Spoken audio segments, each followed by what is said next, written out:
हंसते हंसते कट जाएंगे आईडीटी के रास्ते। यस माय डियर फ्रेंड्स, आपका टैक्स का टीचर सीए करण शेठ लेकर आया है ये सुपर 41 एमसीक्यूज, जहां पे हर एक एमसीक्यू के अंदर दोस्तों एक गूगली है, एक ऐसा बुमराह का आउटस्विंगर है जो बेटा अगर आप हैंडल नहीं कर पाए तो सीधी आपकी गिल्ली उड़ सकती है। तो दोस्तों without wasting any time let's start my dear friends with super 41 MCQs, जहां पे हम लोग करेंगे बहुत ज्यादा ट्रिकी एडजस्टमेंट्स वाले एमसीक्यूज। Let's do it. दोस्तों सबसे पहला है with respect to state which of the following statement is correct. सबसे पहला, an agent supplying taxable goods on behalf of principal where invoice is issued in the name of principal is required to compulsory register। दोस्तों यहां पे याद रखना बहुत simple सी बात है, अगर आप गौर से देखेंगे तो यहां पे मैक्सिमम लोग आंसर देंगे yes compulsory required to register, पर ये गलत है दोस्तों। सबसे पहला क्यों?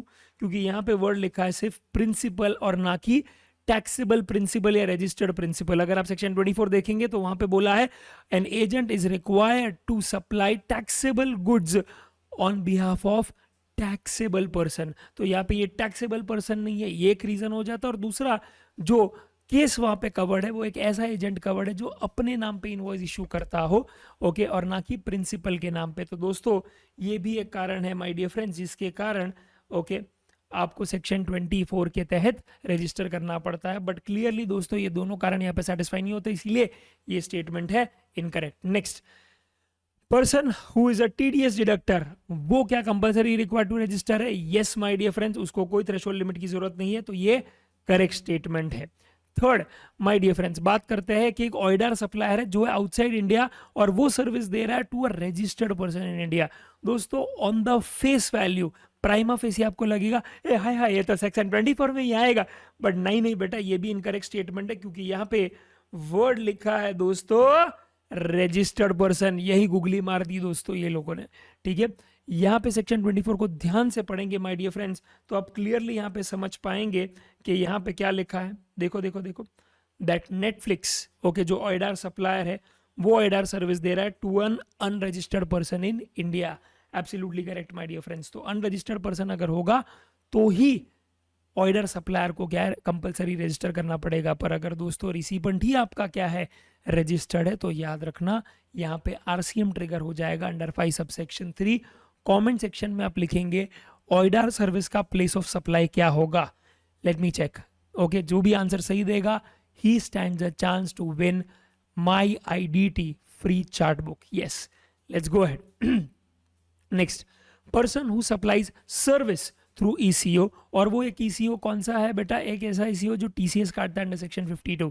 दोस्तों याद रखना यहाँ पे भी कंपलसरी रजिस्ट्रेशन नहीं होगा, ये भी इनकरेक्ट स्टेटमेंट है बिकॉज ये स्टेटमेंट करेक्ट किसके लिए है? A supplier of goods through eco. वो भी कौन सा गुड्स दोस्तों? ऐसा गुड्स जो वो इंटर स्टेट सप्लाई कर रहा है। This is as per the recent amendment, क्योंकि अगर वो इंटर स्टेट सप्लाई करता है यानी मुंबई से पूना भेज रहा है via Amazon who is an eco, okay, याद रखना अगर वो थ्रेशोल्ड लिमिट क्रॉस नहीं करता तो भी चलेगा, he is not compulsorily required to register अगर इंट्रा है तो। पर अगर इंटर है मुंबई से अहमदाबाद वाया अमेजॉन तो डेफिनेटली उसे रजिस्टर करना पड़ेगा। तो यहाँ पे दोस्तों सिंपल सी बात है, option C looks like a right option. Second my dear friends क्या है बताइए? Sale of goods. यहाँ पे एक सेकेंड जरा आप एक काम कर लीजिएगा, ये इंफॉर्मेशन पहले लिख दीजिए, ओके। यहाँ पे दोस्तों आपको ये बताना है, तो आज ए लिमिटेड है उसने ईसीओ के थ्रू गुड्स बेचा है 1,47,500 का इंक्लूडिंग जीएसटी माइंड यू। और हुआ ये था कि ये बाय द वे कौन सा मंथ है? अक्टूबर मंथ है, याद रखना, ओके। और हुआ ये था कि सितंबर मंथ में उसने माल बेचा था 1,40,000 का, वो रिटर्न आ गया है वापस। अब इंपॉर्टेंट बात ये है कि यहाँ पे 1,40,000 दोस्तों, ओके, याद रखना इन्होंने वर्ड लिखा है टैक्सेबल वैल्यू और यहाँ पे गुड्स वर्थ 1,47,500 इंक्लूडिंग जीएसटी लिखा है। Is that very clear? Perfect. तो अभी आपको यहाँ पे बताना है कि भैया कितना टीसीएस कटेगा, राइट? 1,47,500 इंक्लूडिंग जीएसटी उसने ये महीने में माल बेचा है और दैट इज अक्टूबर मंथ, और अक्टूबर मंथ में ही क्या उसको सेल्स रिटर्न आया है वो गुड्स का जो उसने बेचा था सितंबर में, जिसका टैक्सेबल वैल्यू इज 1,40,000। दोस्तों बताइए क्या सीन होगा? ओके अभी इसमें ही लोग गूगली खा जाते हैं। देखो अगर आपको याद होगा तो TCS okay at the rate 1% है, वो कटता है किस पे, नेट टैक्सेबल वैल्यू पे। और नेट टैक्सेबल वैल्यू में याद रखना आप सेल्स लेते हैं ओके, जिसके अंदर क्लियरली 95 वाली सप्लाईज नहीं आएगी, राइट, और माइनस करेंगे आप सेल्स रिटर्न को। ओके तो उसी मंथ का सेल्स हो लेंगे और उसी मंथ का जो सेल्स रिटर्न होगा वो माइनस करेंगे, और जो ओके पॉजिटिव आउटकम आएगा इसका उस पे कटेगा TCS। पर दोस्तों यहाँ पे अगर आप गौर से देखेंगे तो सेल्स है 1,47,500, इसका एक्सक्लूडिंग GST जो ऑब्वियसली एट द रेट 18% यहाँ पे आपको दिख रहा है, वो आता है 1,25,000। This is the sales amount, right. और आपका 1,40,000 ही मैं यहाँ पे लूंगा as the sales return amount. क्यों सर, क्यों वहां पे तो टैक्सेबल वैल्यू लिखा है ना, तो ये भी इंक्लूडिंग GST नहीं है। नहीं है बेटा, ये इंक्लूडिंग GST नहीं है, क्योंकि ये टैक्सेबल वैल्यू, इस पे GST लगेगा। समझा रहेगा उठी, यस। तो मैं ऐसे ही ले लूंगा बिकॉज ये exclusive of GST he amount है। और सिंपल सी बात है, सेल्स किया 1,25,000 का, राइट, और आपने सेल्स रिटर्न किया है कितना, 140 का, तो ऑब्वियसली यहाँ पे अमाउंट आता है आपका नेगेटिव, राइट, क्योंकि आपने सेल्स रिटर्न ज़्यादा किया है इस महीने में, तो कोई भी TCS यहाँ पे नहीं कटेगा, आंसर आएगा नील। अच्छा क्वेश्चन था ना, अच्छा क्वेश्चन था ना फ्रेंड्स, यस। इसमें लोग गूगली खा जाते हैं, 1,47,500 माइनस 140 करके आ जाता है। गाउठी पढ़ तो सही क्या लिखा है, उसी में तो छुपा है गूगली, समझा। ओके दोस्तों, जो थर्ड MCQ है बहुत ही ज़्यादा पेचीदा MCQ है। ये एक्चुअली एक केस स्टडी बेस्ड MCQ था, उसका एक छोटा सा पार्ट लिया मैंने यहाँ पे। ये अपने RTP में ही था, May 24 के। मुझे बहुत इंटरेस्टिंग लगा ये, और काफ़ी लोग ये मिस आउट कर देते, इसीलिए मैंने फर्स्ट 3 MCQs में ही इसको रखा है। मैं रीड आउट नहीं करूँगा, मैं क्रक्स बता देता हूँ एक क्वेश्चन का।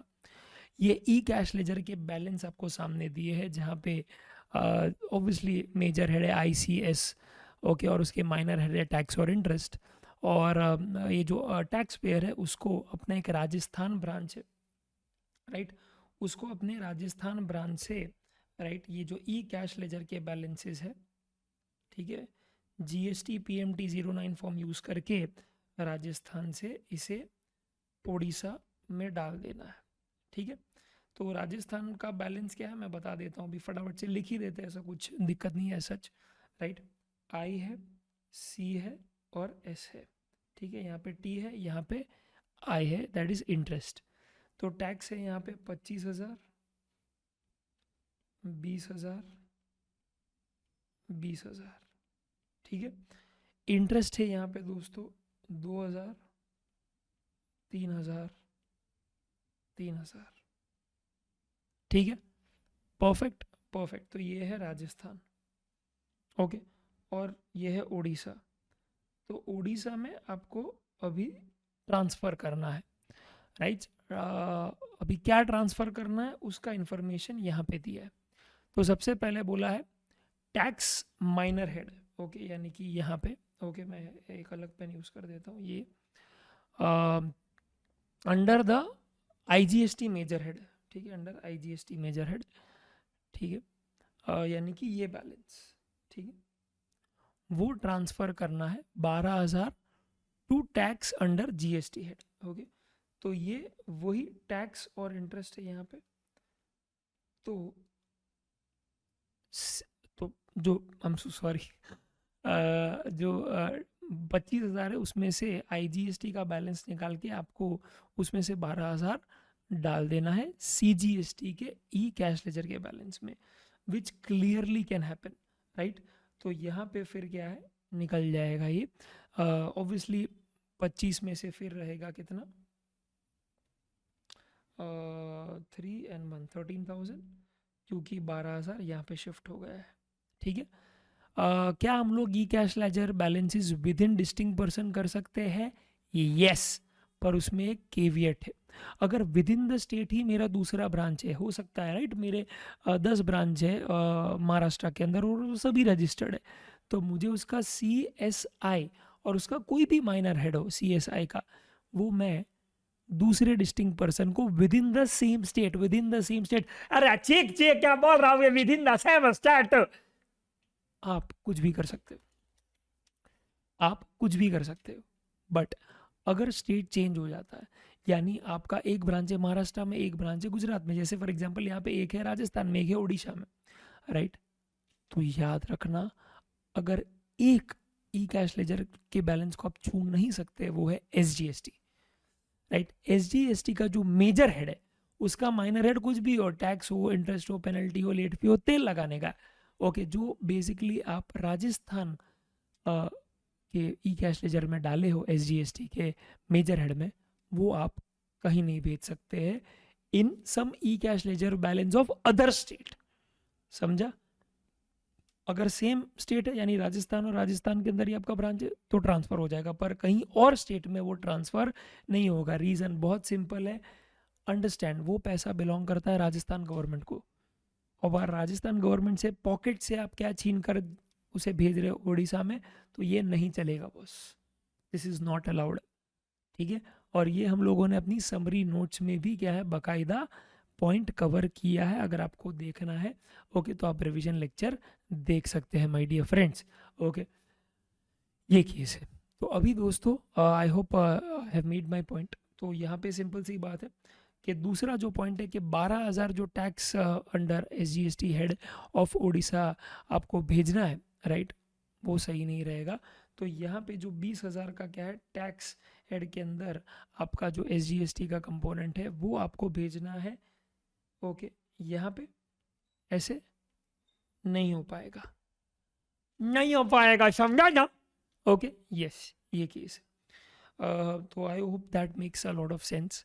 तो यहाँ पे माय डियर फ्रेंड्स मैं सिर्फ इतना बोलूँगा कि यहाँ पे बैलेंस ये नील है, ये भी नील है, ठीक है, परफेक्ट। नेक्स्ट बात करते हैं दोस्तों from interest minor head, okay, under the major head of CGST 3000, right. तो यहाँ पे इंटरेस्ट ये है, रुक जाओ, अलग कलर से कर देते हैं अपन, इंटरेस्ट ये है, करेक्ट। और उसका क्या है, SGST head, I am so sorry, क्या है, सीजीएसटी हेड है पहले, ओके, 3000, ठीक है। उसको आपको भेजना है कहाँ पे, आईजीएसटी के हेड में, राइट। थोड़ा आगे चला गया ये, आपको आईजीएसटी के हेड में भेजना है, तो भेज दो, कोई दिक्कत नहीं है भाई, कोई दिक्कत नहीं है, सब सॉर्टेड है, राइट। सी एस में भेज, सी आई में भेज सकते हो, आई सी में भेज सकते हो, ओके, कोई दिक्कत नहीं है, बस एस में आप ट्रांसफ़र नहीं कर सकते, ठीक है। ना आई एस में जाएगा, ना एस आई में आएगा, ना सी एस में जाएगा, ना एस सी में आएगा, वेरी सिंपल। स्टेट का जब भी इन्वॉल्वमेंट आता है आप उसे छुएंगे भी नहीं, ठीक है, specially when you are distinct person in some other state, okay, perfect. तो यहाँ बैलेंस क्लियरली क्या है, यहाँ का वहाँ शिफ्ट कर दिया, तो यहाँ पे हो जाएगा नील, परफेक्ट। और दूसरा क्या है, S G S T of 3000 to interest under I G S T, तो वो ट्रांसफ़र करना चाहता है ये यहाँ पे, क्या ये पॉसिबल है, न को बाबा न को, ओके। और इसीलिए सिंपल सी बात है, ये ट्रांजैक्शन यहाँ पे होगा ही नहीं, जो है बैलेंस वो यहाँ पे इंटैक्ट रहेगा, ठीक है। तो राजस्थान के पास जो इंटरेस्ट का माइनर हेड है, तो वो सिंपल सी बात है, मेजर हेड आई के अंदर 2000 होगा, सी के अंदर नील क्योंकि वो ट्रांसफ़र हो चुका है, और एस के नीचे आएगा 3000, राइट। और उड़ीसा के अंदर आई आ जाएगा मेजर हेड के अंदर, उस जिसका माइनर हेड है अगेन आई ही, राइट, 3000, यहाँ पे आएगा नील, यहाँ पे अभी आएगा नील। तो आपको पूछा क्या है, पूछा है what will be the balance under all the heads of e cash ledger, okay, with respect to Odisha office, right. तो आज यहाँ पे बराबर से सुनना, इसको बहुत बड़ा गूगली है यहाँ पे, राइट, यहाँ से पढ़ रहा हूँ मैं, यहाँ से पढ़ रहा हूँ, the balance of tax under ICS of e cash ledger, okay, of Odisha office and interest under ICS of e cash laser Rajasthan office, right. तो सिंपल सी बात है माय डियर फ्रेंड्स, यहाँ पे सबसे पहले आपको पूछा है कि भैया ये जो टैक्स हेड है ICS, ओके, उसका क्या सीन है with respect to Odisha office, right. तो इसका मुझे ये पता लगाना है, ये पूछा है, समझा। और दूसरा पूछा है and that of interest under ICS of Rajasthan office, समझा। समझा कि नहीं गूगली? ये लोगों ने ऐसा नहीं है कि पूरा का पूरा उड़ीसा ही पूछ लिया। जनरली क्या है, ये थॉट रहता है कि राजस्थान के बाद अगर उड़ीसा में गया तो उड़ीसा में कितना बैलेंस होगा, है। आप अपने दिमाग में ऐसा सोचते हो, पर उन्होंने क्या किया, उन्होंने यहाँ पे भी एक एंगल मारा है, एक गूगली यहाँ पे मार दिया, माँ कसम ऐसा बुमराह वाला बॉल डाल दिया है। ओके, द दूसरा द तीसरा क्या बोलेंगे, इन स्विंगर आउट स्विंगर के सामने आउट ही हो जाए वो साउथ अफ्रीका बैट्समैन। मेरे को तो पता नहीं, क्लासे नहीं याद आ रहे, भले ही उसका विकेट हार्दिक पांड्या ने क्यों ना गवाया हो। तो ये सीन है। तो यहाँ पे माय डियर फ्रेंड्स मुझे राजस्थान का ये डालना है, ये वाला पूछा है, समझा? तो ये पूछा है और ये पूछा है, तो सिंपल सी बात है, यहाँ पे माय डियर फ्रेंड्स ओके आ जाएगा, ओके नील 12,000 नील, और ये उड़ीसा वाला है, और राजस्थान वाला आ जाएगा 2,000 नील 3,000। ठीक है, परफेक्ट है बॉस? Yes boss. तो इस तरह से माय डियर फ्रेंड्स मैं सिर्फ इतना ही बोलना चाहूँगा कि अपना ऑप्शन आता है यहाँ पे ए फ्रेंड्स, समझा? कैसा लगा? लगा ना आपको इंटरेस्टिंग? लगा ना आपको ऐसा गुगली वुगली है?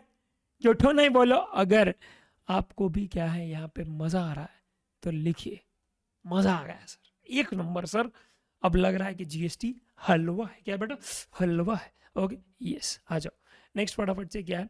वैल्यू ऑफ सर्विसेज प्रोवाइडेड 2110 से 3010, ट्रांसपोर्टेशन ऑफ पैसेंजर है, okay via some ECO, right. ये टक टक टक क्या आवाज आ रहा है माँ का सब। ओके, तो ट्रांसपोर्टेशन ऑफ पैसेंजर सर्विस दिया गया है वाया ईसीओ।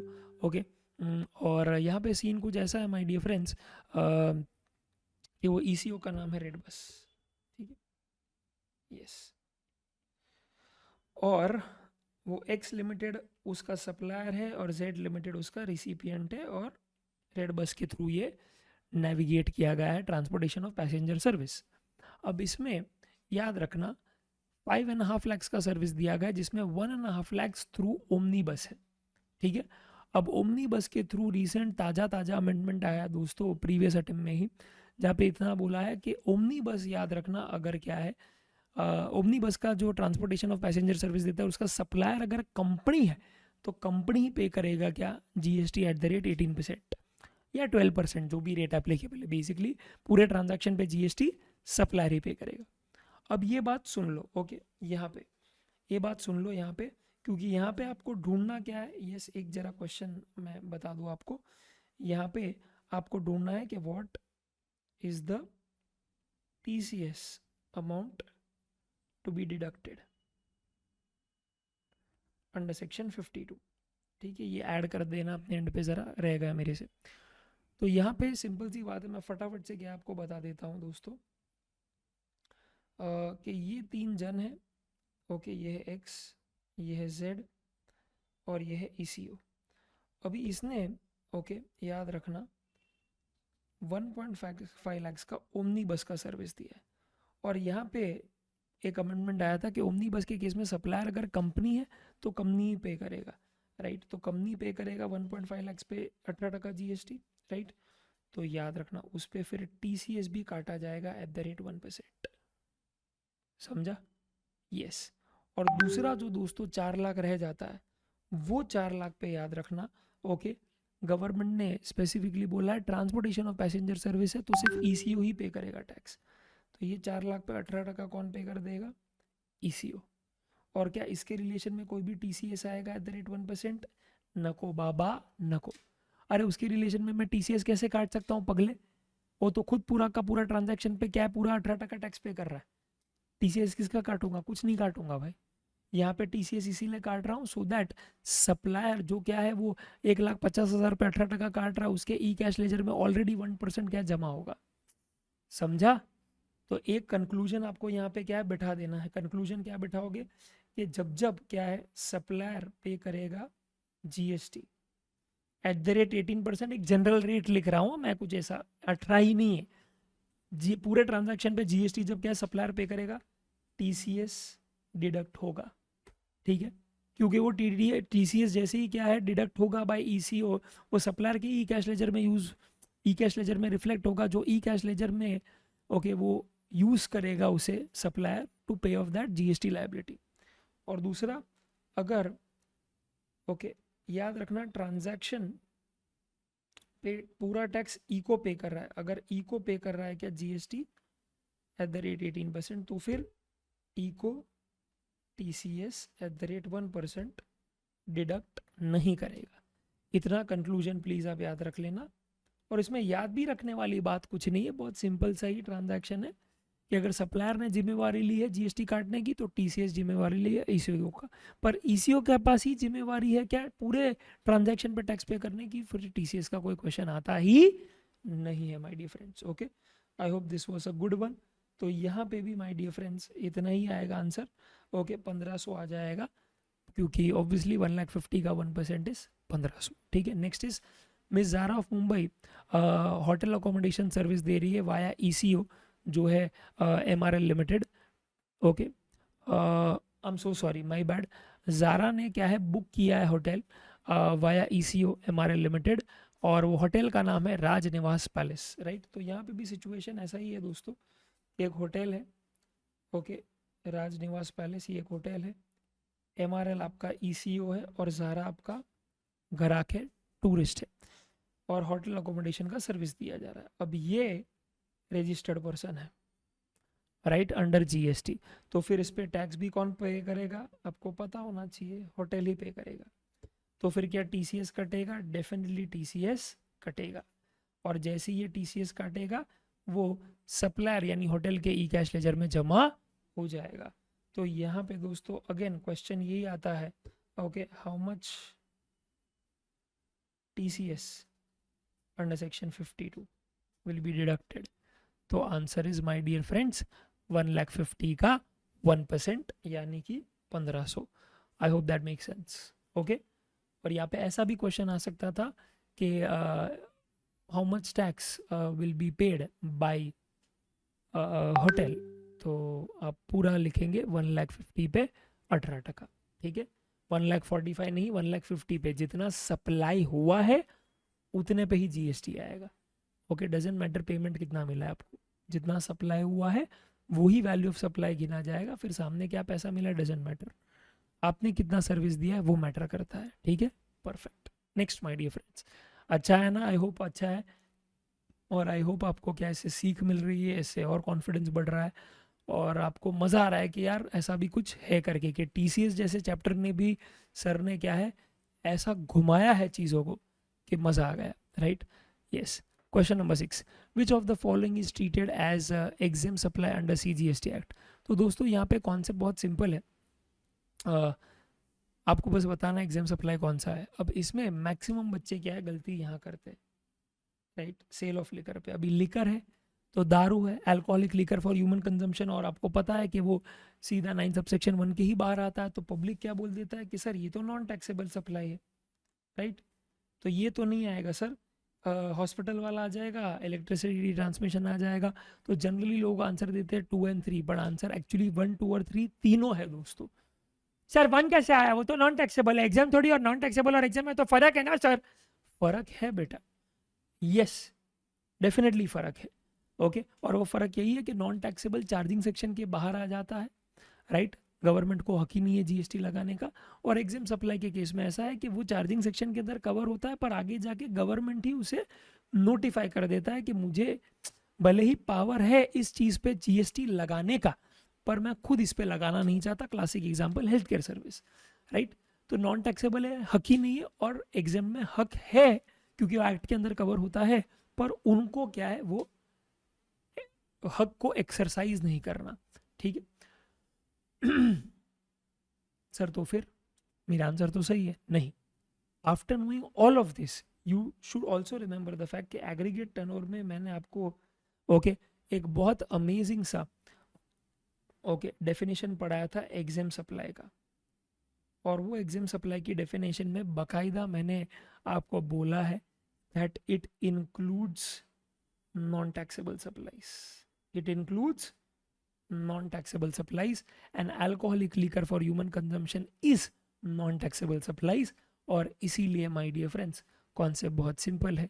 ओके, यहाँ पे आ जाएगा 1 2 एंड 3, बिकॉज जो 1 है वो भले ही नॉन टैक्सेबल सप्लाई है, but my dear friend it is included under the definition of exempt supply. ठीक है, डन है my dear friends, that's it. मैं बस इतना ही बोलना चाहता हूँ और कुछ नहीं, कुछ भी नहीं। ठीक है, तो यही मिस्टेक लोग करते हैं, तो ये आप प्लीज़ रिफ्रेन करना फ्रॉम मेकिंग अ मिस्टेक। ठीक है, नेक्स्ट माय डियर फ्रेंड्स, फटाफट से 7th वाला क्या है? Ram an individual based in Gujarat is in employment and earning. ये भी बहुत बढ़िया है दोस्तों, एग्रीगेट टर्नओवर का क्लासिक सम है ये। तो एम्प्लॉयमेंट से वो 10 लाख सैलरी कमा रहा है, दूसरा वो कंसल्टेंसी वगैरह दे रहा है, ओके, और उसमें उसका टर्नओवर है 12 लाख।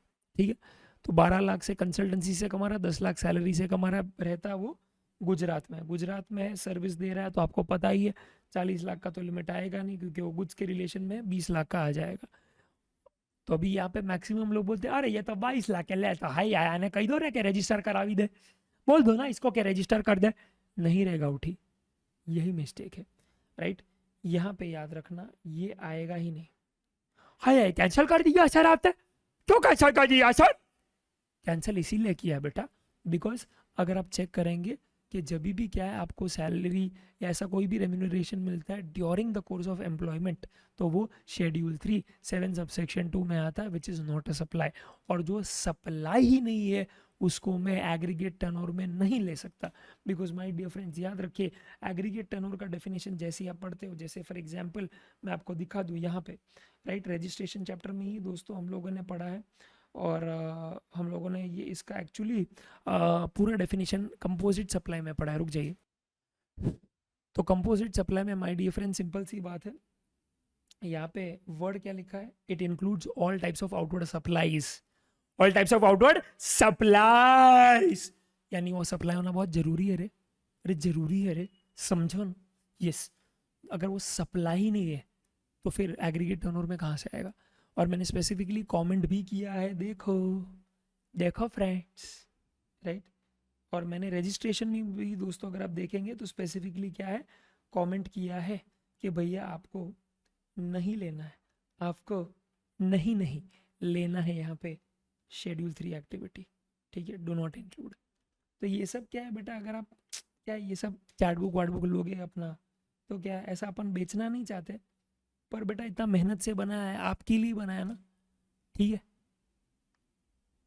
क्यों बनाया? आपके लिए बनाया, ले लो भाई, क्या दिक्कत है? taxkateacher.com पे जाके आपको ही हेल्प होगा, माँ कसम। ये साला 400-500 रुपया बचाने में माँ कसम आप 5 लाख का नुकसान करोगे। इसको बिजनेसमैन बोलते हैं? नॉनसेंस। आर यू बनिया पर्सन? नो, मत करो ऐसा, हटा। Okay, yes. तो याद रखना यहाँ पे मैक्सिमम बच्चे ये मिस्टेक करते हैं, गलत है बॉस, इंक्लूड ही नहीं होगा। और इसीलिए ये कि इसमें इसका एग्रीगेट टर्नओवर ही कितना है, इसका एग्रीगेट टर्नओवर यहाँ पे है सिर्फ 12 लाख, जो सर्विस दिया ना वो वाला, क्योंकि वो during the course of employment नहीं था। और 12 lakh is less than 20 lakh, तो भैया वो रजिस्टर नहीं करेगा, समझा? Yes, okay. तो सी वाला आ जाएगा, as services in the course of employment does not constitute supply and therefore aggregate turnover is less than 20 lakhs, that is 12 lakhs. I hope that makes sense. Next, Miss Babita Mumbai bought TV through ONDC app from Amazon, and Amazon directed the order to Jethalal Pune for the supply, and the supply was amounting to 1 lakh. अब situation क्या है यहाँ पे? Situation बहुत simple है दोस्तों, okay. Babita है, उसने ONDC ऐप पे जाके, ठीक है, Amazon ऐप चूज किया, राइट? क्योंकि वहां पे भी आपको अलग अलग ई कॉमर्स ऑपरेटर्स मिलते हैं, राइट? और वहां पे उसने टीवी खरीद लिया, और वो टीवी बेचने वाला कौन था? जेठालाल, राइट? अब जेठालाल है पुणे में शायद, और ये है मुंबई में, या वाइस वर्सा, डजेंट मैटर, फर्क नहीं पड़ता, ठीक है? अब दोस्तों याद रखना, बबीता गई ONDC के ऐप पे, यानी इसको बोलेंगे हम लोग बायर साइड ECO, और जेठालाल लिस्टेड है किस पे? Amazon, तो ये है सेलर साइड ECO, समझा? यस। तो यहाँ पे क्वेश्चन ये आता है दोस्तों कि TCS कौन काटेगा? Amazon ONDC Amazon, right? ये केस, तो आंसर इज Amazon काटेगा। क्यों? क्योंकि फाइनली जो सप्लायर को पैसा रेमिट करेगा वो ECO कौन है? Amazon। यानी कि सेलर साइड ईसीओ, इसीलिए वही टीसीएस काटेगा। ठीक है, परफेक्ट। तो ये सिचुएशन में ओके कौन काटेगा, अमेजोन। ओके, और काटेगा CGST SGST because the transaction is with in the state. Next, ये अमेंडमेंट था इसीलिए मैंने डाला, ये अमेंडमेंट था माँ कसम, प्लीज एंश्योर करना ये चीज आ जाए आपको। Miss Shraddha Indore bought mobile stand from Amazon basics through ONDC app from Amazon Mumbai where the supply amounting was 10,000। अब यहाँ पे दोस्तों सिचुएशन कुछ अलग है, राइट। क्या है, क्या नाम है इसका, मिस श्रद्धा, ठीक है। तो मिस श्रद्धा जो है वो गई ओएनडीसी के ऐप पे, और ओएनडीसी के ऐप से फिर उन्होंने अमेजोन से अमेजोन बेसिक्स का ही प्रोडक्ट खरीदा है। यानी यहाँ पे seller and seller side eco एक ही टीम में है, यानी ईसीओ भी वही और प्रोडक्ट भी वो ईसीओ का ही है। अमेजोन खुद का ही प्रोडक्ट खुद के ही ईसीओ पे बेच रहा है, माँ कसम। तो अभी देखो, आप खुद का ही तो नहीं काटोगे ना, अब खुद का ही तो नहीं काटोगे ना बेटा, राइट। अब किसका काटोगे, किसी और का काटोगे, समझ रे गौठी, यस, आप किसी और का काटोगे रे बेटा। और इसीलिए माय डियर फ्रेंड्स, अब किसका काटोगे, किसी और का। तो यहाँ पे वो किसी और का इशारा किस तरफ है, ओएनडीसी की तरफ है, और वो ओएनडीसी माय डियर फ्रेंड्स कौन है, बायर साइड ईसीओ। सर ये पता कैसे चलेगा बायर साइड ईसीओ कौन सा है और सेलर साइड ईसीओ कौन सा है? अरे बेटा उसने कौन से ऐप के थ्रू मंगाया है, उसने ओएनडीसी का ऐप खोल के फिर मंगाया ना। तो बायर के मोबाइल में कौन सा ऐप है, ओएनडीसी, तो इसीलिए वो बायर साइड ईसीओ, समझा ये केस। तो इसीलिए यहाँ पे द रीजन अमेजोन को रिस्पॉन्सिबिलिटी नहीं दी गई है बिकॉज वो उसी का प्रोडक्ट था। और जब भी सेलर और सेलर साइड ईसीओ एक ही होते हैं तो बायर उसका टीसीएस काटेगा। ठीक है, तो यहाँ पे बात करेंगे हम लोग किसकी, ओएनडीसी की। और यहाँ पे आईजीएसटी आएगा because obviously supplier and recipient are in different states. Okay, perfect. Next is 10th। ये भी दोस्तों अगेन एक अमेंडमेंट पे है, बहुत अमेजिंग है, सुनिए। Okay, the value of supply of service providing personal guarantee by mister Z to Dhan bank, धनाधन नहीं, धन बैंक। ओके, मनी ही मनी है इसमें, for sanctioning of credit facilities to company is. तो बेटा यहाँ पे अगर आपको पता होगा तो स्पेसिफिकली दोस्तों अगर आप देखेंगे यहाँ पे तो बोला गया है कि डायरेक्टर्स जब भी दोस्तों कंपनी को ओके पर्सनल गारंटी देते हैं, ठीक है, तो डायरेक्टर्स कंपनी के बिहाफ पे पर्सनल गारंटी देते हैं बैंक को कि भैया कंपनी ने अगर पैसा नहीं चुकाया तो मैं चुकाऊंगा, यस, ऐसा डायरेक्टर ने गारंटी दी है। अब डिपेंड करता है उसके लिए वो कंसिडरेशन लेगा भी और नहीं भी लेगा। अगर लेता है, अगर कुछ नहीं लेता है, राइट, तो वैल्यू ऑफ सप्लाई नील है। अगर कुछ ले लेता है तो क्या कंसिडरेशन लेता है, वही उसका आ जाएगा वैल्यू ऑफ सप्लाई। तो यहाँ पे दोस्तों सिंपल सी बात है, ओके, बहुत सिंपल है कि the value of service providing guarantee by mister Z to Dhan for sanctioning to the company is what. इसमें दोस्तों छोटा सा क्या है, एक लाइन रह गया है, where he did not charge any consideration, ये लिख देना प्लीज, माई बैड। ओके, तो यहाँ पे दोस्तों सबसे पहला nil since it's not a supply, ये बहुत गलत है बिकॉज डायरेक्टर और कंपनी दोस्तों रिलेटेड पर्सन है, ये आपको पता ही है, right. B nil and services provided by a director to company is deemed supply even without consideration. However, since RBI guidelines, no consideration can be paid to the director by company for providing guarantee, open market value will be zero. Clearly that's the case, right? और इसीलिए B answer आ जाएगा because पहले तो RBI ने ही ना बोल दिया है, एंड दूसरा माय डियर फ्रेंड सिंपल सी बात है, कंसिडरेशन जब चार्ज नहीं किया है तो वैल्यू ऑफ सप्लाई भी नील ही आएगा। ठीक है, तो क्या वो सप्लाई नहीं है, नहीं सप्लाई है, डीम सप्लाई है, पर भी डीम सप्लाई तो डीम वैल्यू भी लाना पड़ेगा, तो डीम वैल्यू को जीरो किया बिकॉज कंसिडरेशन डायरेक्टर ने कुछ भी चार्ज नहीं किया है। ठीक है, परफेक्ट, दैट्स इट। अभी कई लोग क्या करते हैं यहाँ पे, वो 1% वाले के साथ कंफ्यूज करते हैं जो एक्चुअली ये वाला केस है। राइट, जहाँ पे एक रिलेटेड पर्सन दूसरे रिलेटेड पर्सन के बिहाफ पे गारंटी देता है बैंक को, right, for credit facilities without consideration, तो उस केस में 1% ऑफ द अमाउंट गारंटी और actual consideration which ever is higher. पर यहाँ पे क्या हो रहा है, कंपनी और डायरेक्टर का केस नहीं है, रिलेटेड पर्सन और रिलेटेड पर्सन के बीच का केस है, ठीक है, और यहाँ पे डायरेक्टर और कंपनी का। That's it. तो बस इतना ही दोस्तों बोलना था, तो वो बोल दिया है मैंने, and I hope that make sense. Okay, perfect है। या दैट्स इट। नेक्स्ट, ये भी ध्यान रखना प्लीज, यहाँ पे मैक्सिमम लोग सी आंसर लिख के आते, कि कुछ तो डाल देना भाई, ऐसा नील विल का अच्छा थोड़ी लगता है। But next, Sitaram industries a registered entity under GST in the state of Karnataka is engaged in supplying ये वो। अभी इसमें वो 30 लैपटॉप सप्लाई करता है over the counter to mister Sudhakar, an unregistered person, right, who took to its residence in Haryana. तो ये shop है कर्नाटका में, ये बंदा आया होगा हरियाणा से कर्नाटका कोई काम के सिलसिले में, 30 लैपटॉप लिए और लेकर चला गया कहाँ पे, वापस हरियाणा। अब इस केस में वो ओवर द काउंटर है सप्लाई, तो ओवर द काउंटर सप्लाई है, तो यहाँ पे अगेन दोस्तों 10(1) CA का दोस्तों 10(1) CA का दोस्तों क्या नया अमेंडमेंट आया कि इस केस में अगर सप्लायर के पास रिसिपेंट का एड्रेस है, तो रिसिपेंट का लोकेशन नहीं है तो सप्लायर का लोकेशन। पर यहाँ पे एक छोटा सा क्या है, उन्होंने क्लैरिफिकेशन दिया है कि when I say that supplier has the recipients address या रिकॉर्ड्स, तो फिर उस केस में माय डियर फ्रेंड्स याद रखना क्या, ओके, बहुत सिंपल सी बात है, उस केस में ओके बहुत ज़रूरी है ये समझना, राइट, कि सिर्फ स्टेट का नाम ही काफ़ी है।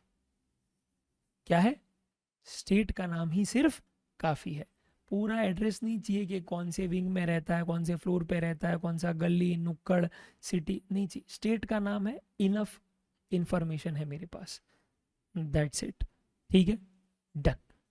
उसके बाद क्या है लिखा है देख लो, invoice issue to mentions only state and name, however is complete address is clearly missing. तो इस केस में since his address is clearly missing, क्या सप्लायर ऐसा माना जाएगा कि रिसिपेंट का एड्रेस उसके पास नहीं है? नहीं बेटा, स्टेट इनफ है, उसके पास है हरियाणा स्टेट, तो भाई सिंपल सी बात है, रिसिपेंट का ही लोकेशन लेंगे and place of supply will be Haryana, ठीक है, as the state mentioned is sufficient information, ठीक है, डन है boss, that's it. Next my dear friends is okay Zebrex registered in Delhi, ये भी एक रीसेंट अमेंडेड क्लैरिफिकेशन पे क्या है बातें हैं, ओके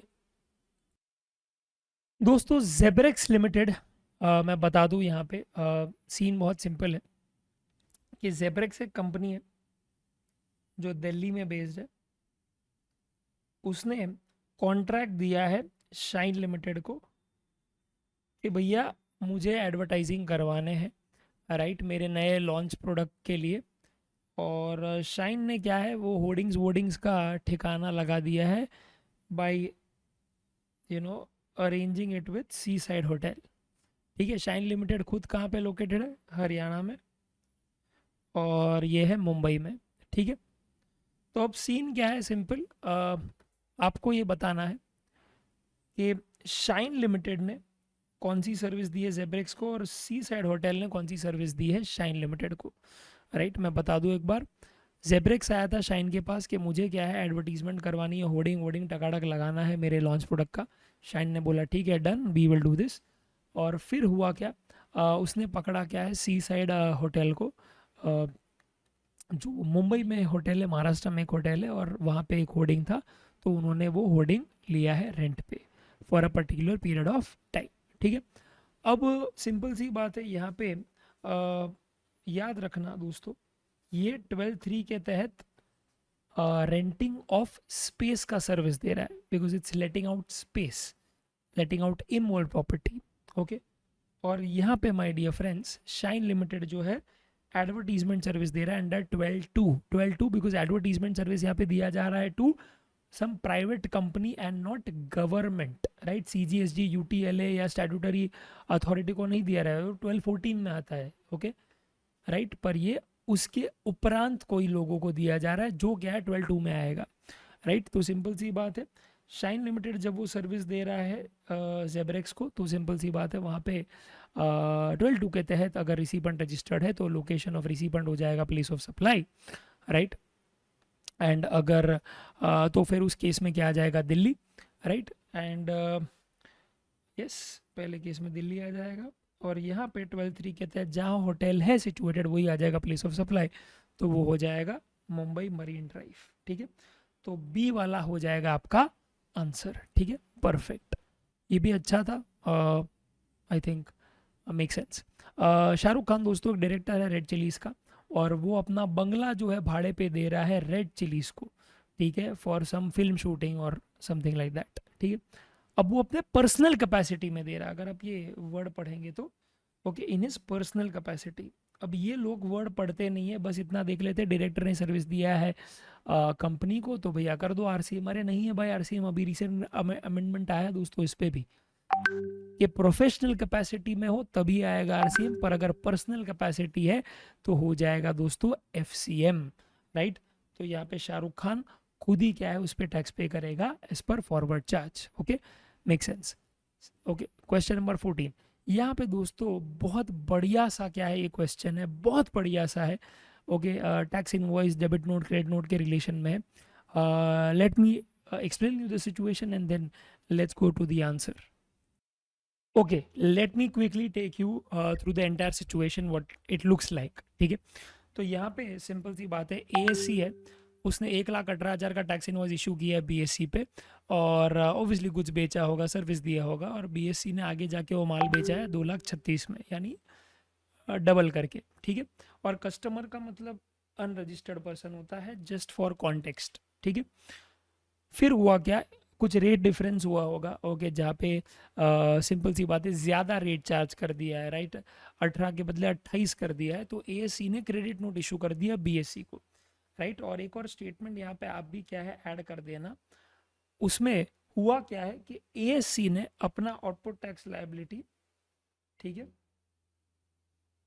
रिड्यूस कर दिया है, और बीएससी ने ओके जो अपना आईटीसी है वो रिवर्स कर दिया है, ठीक है। फिर नेक्स्ट काम जो बीएससी करता है वो ये करता है कि वो भी आगे जाके क्रेडिट नोट उतने का ही अमाउंट का इशू कर देता है कस्टमर को, राइट। तो फिर यहाँ पे काम करना आप, हाँ करेक्ट, उतने ही अमाउंट का क्या है क्रेडिट नोट इशू कर देता है कस्टमर को जो एक अनरजिस्टर्ड पर्सन है, ठीक है। और फिर क्या होता है माय डियर फ्रेंड्स, यहाँ पे if I am not wrong don't take the value into consideration, because value थोड़ा गड़बड़ हो जाएगा, बिकॉज उसने डबल में बेचा है ना, तो accordingly just focus on this area जहाँ पे एएससी ने बीएससी पे क्रेडिट नोट इशू किया और बीएससी ने अकॉर्डिंगली फिर अपने कस्टमर को भी क्रेडिट नोट इशू किया।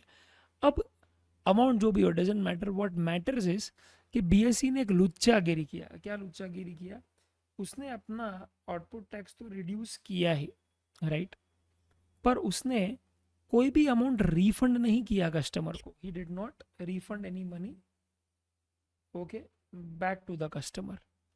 अब क्वेश्चन ये आता है कि भैया इस सिनेरियो में okay who can actually reduce his output tax liability, is it just ASC, BSC या बोथ, राइट। तो मैं आपको एक छोटा सा एग्जांपल देता हूँ, सुन लीजिएगा।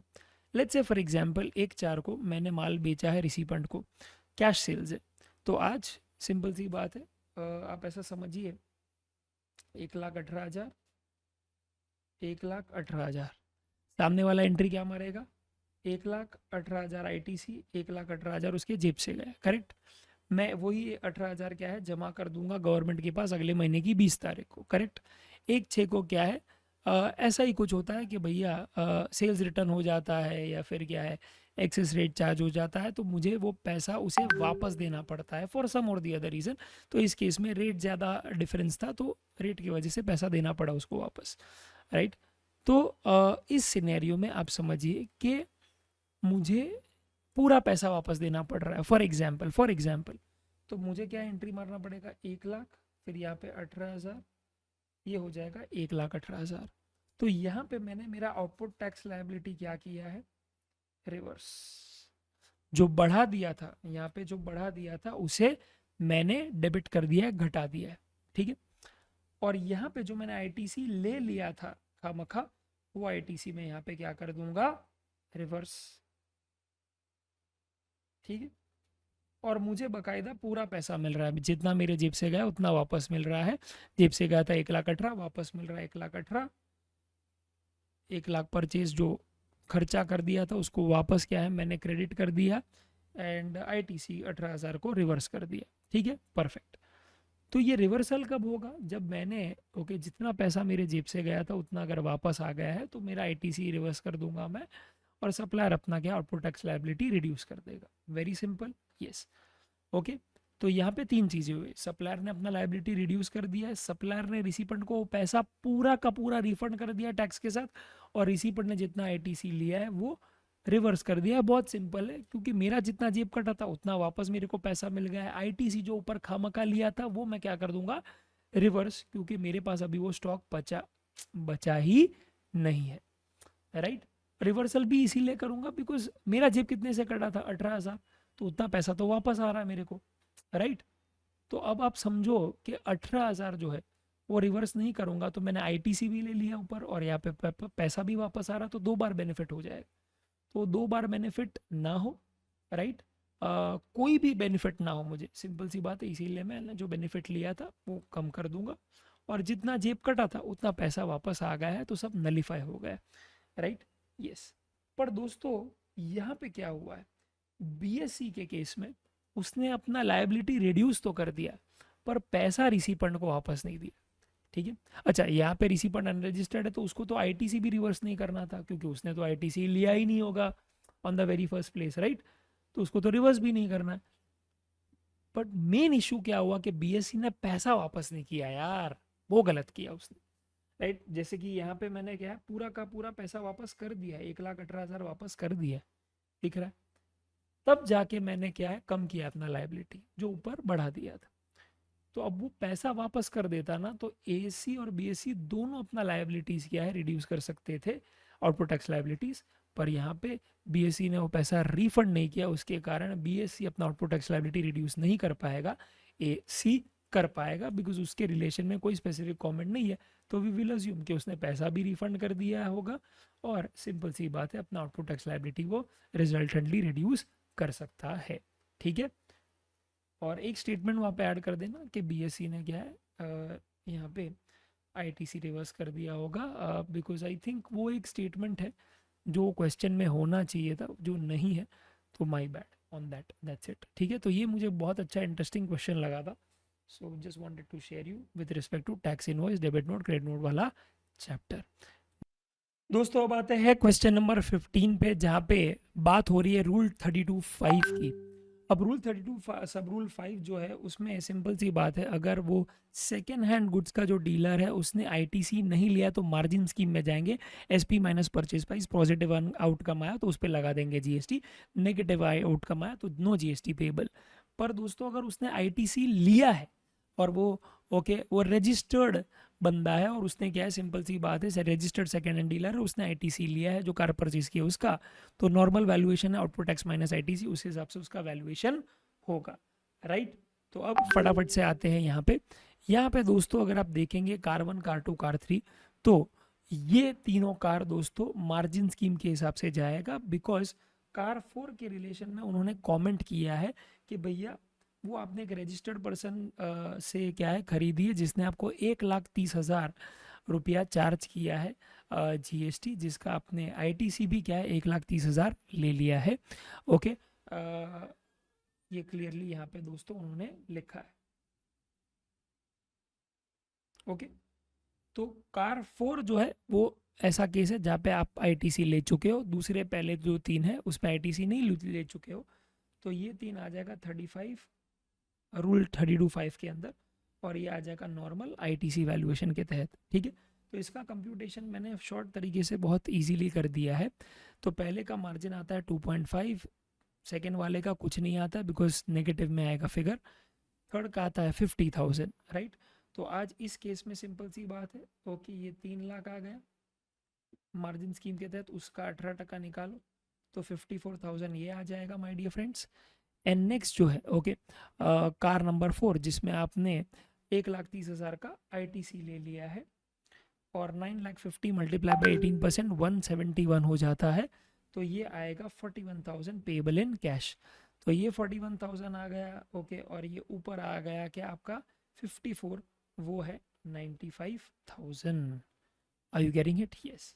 तो दोस्तों सिंपल सी बात है यहाँ पे ओके ए आ जाएगा। आई होप दैट मेक सेंस। ठीक है, तो ये सतर्क रहना, सावधान रहना। जो कार 4 में गुगली खेली उन्होंने वो मुझे बहुत अच्छी लगी कि वो केस ऐसा उन्होंने कर दिया जो हटके था 32.5 से, और जो क्या है अच्छे से पढ़ा होगा 32.5 को वही क्या है इसको अच्छे से इम्प्लीमेंट कर पाएगा, वरना पक्का यहाँ पे वो फालतू कुछ भी आंसर लिख के आ जाता। या तो मेजॉरिटी लोग क्या करते हैं कि चारों को क्या मार्जिन स्कीम में डाल देते हैं और 9,50,000 माइनस 8,00,000 1,50,000 पे भी 18% वो लेके ओके कर देता सबका टोटल, और आई एम श्योर सेकेंड या थर्ड उसका ही कुछ आंसर होता।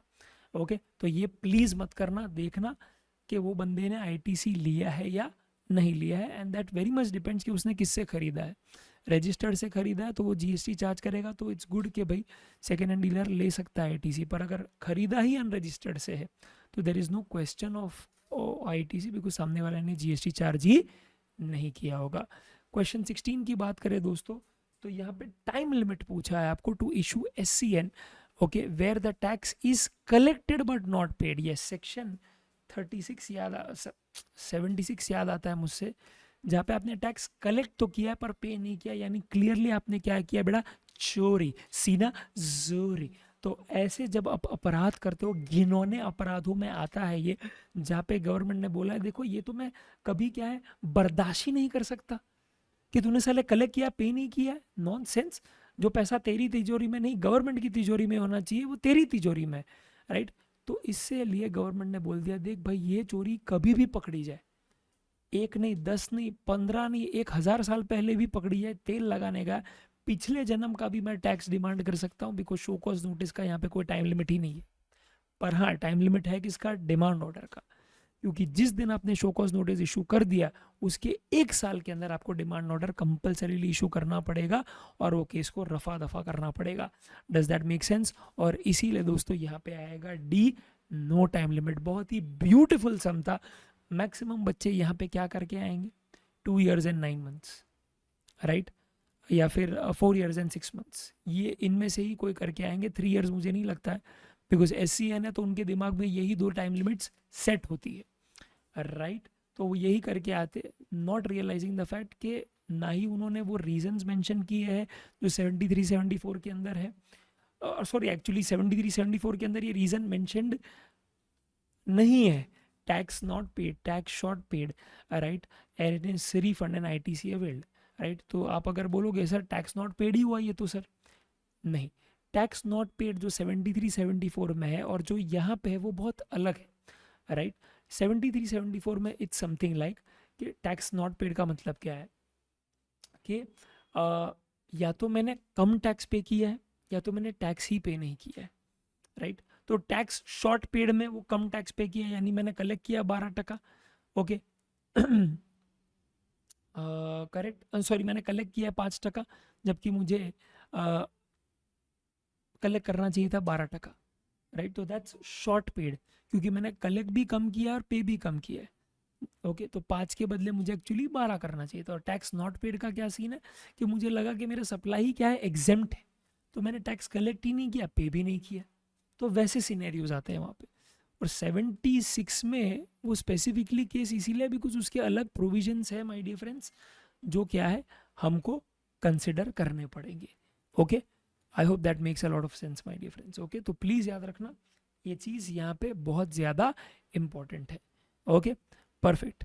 17th वाला दोस्तों आई ओपनर है, please let me explain, because इसमें आपको लगता है कि आपको ये आता है पर नहीं, ये आपको नहीं आता, बिकॉज इसमें भी एक एंगल छुपा हुआ है जो काफ़ी कम लोग जानते हैं।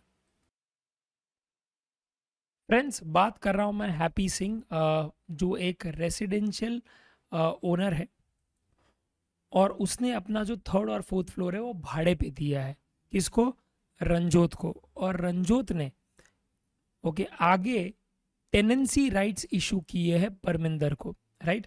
तो मैं अगर आपको सिचुएशन इन शॉर्ट में समझा दूं तो बहुत सिंपल सा सिचुएशन है। तो हैप्पी ने टेनेंसी राइट्स इशू किए थे रतनजोत को, और रतनजोत ने आगे फिर वो टेनेंसी राइट्स इशू किए हैं परमिंदर को, ठीक है। इसको बोलते हैं आउटगोइंग टेनेंट, इसको बोलते हैं इनकमिंग टेनेंट, ठीक है, करेक्ट। तो एक चीज हमेशा याद रखना, when it comes to issuing of tenancy rights और सामने आपको जो मिलता है टेनेंसी प्रीमियम, वो याद रखना अगर रेसिडेंशियल ड्वेलिंग के रिलेशन में होता है, ठीक है, तो डेफिनेटली वो एग्जेम्प्ट होता है, राइट। पर दोस्तों वही आगे जब जो टेनेंट है वो आगे जाके क्या इशू करता है तो वो हो जाएगा टैक्सेबल। यानी सिर्फ पहली दफा जब हैप्पी, राइट, ये रेसिडेंशियल ड्वेलिंग के रिलेशन में टेनेंसी राइट्स इशू कर रहा था, ये एग्जेम्प्ट हो जाएगा, पर ये वाला हो जाएगा टैक्सेबल। क्यों? क्योंकि याद रखना यहाँ पे, अंडरस्टैंड करो, यहाँ पे लैंडलॉर्ड क्या है, टेनेंट को दे रहा था टेनेंसी राइट्स, और यहाँ पे एक टेनेंट 1 दे रहा है टेनेंट 2 को टेनेंसी राइट्स। तो जब टेनेंट खुद क्या है टेनेंसी राइट्स इशू करता है और उसके सामने टेनेंसी प्रीमियम लेता है, तो उसके बारे में गवर्नमेंट चुपचाप है, उसके बारे में गवर्नमेंट ने कुछ नहीं बोला है एग्जेम्पशन का, तो इसीलिए वो हो जाएगा टैक्सेबल। और दोस्तों जब पहली दफा क्या है लैंडलॉर्ड इशू करता है वो टेनेंट को, तो तब कर दिया है गवर्नमेंट ने उसे एग्जेप्ट।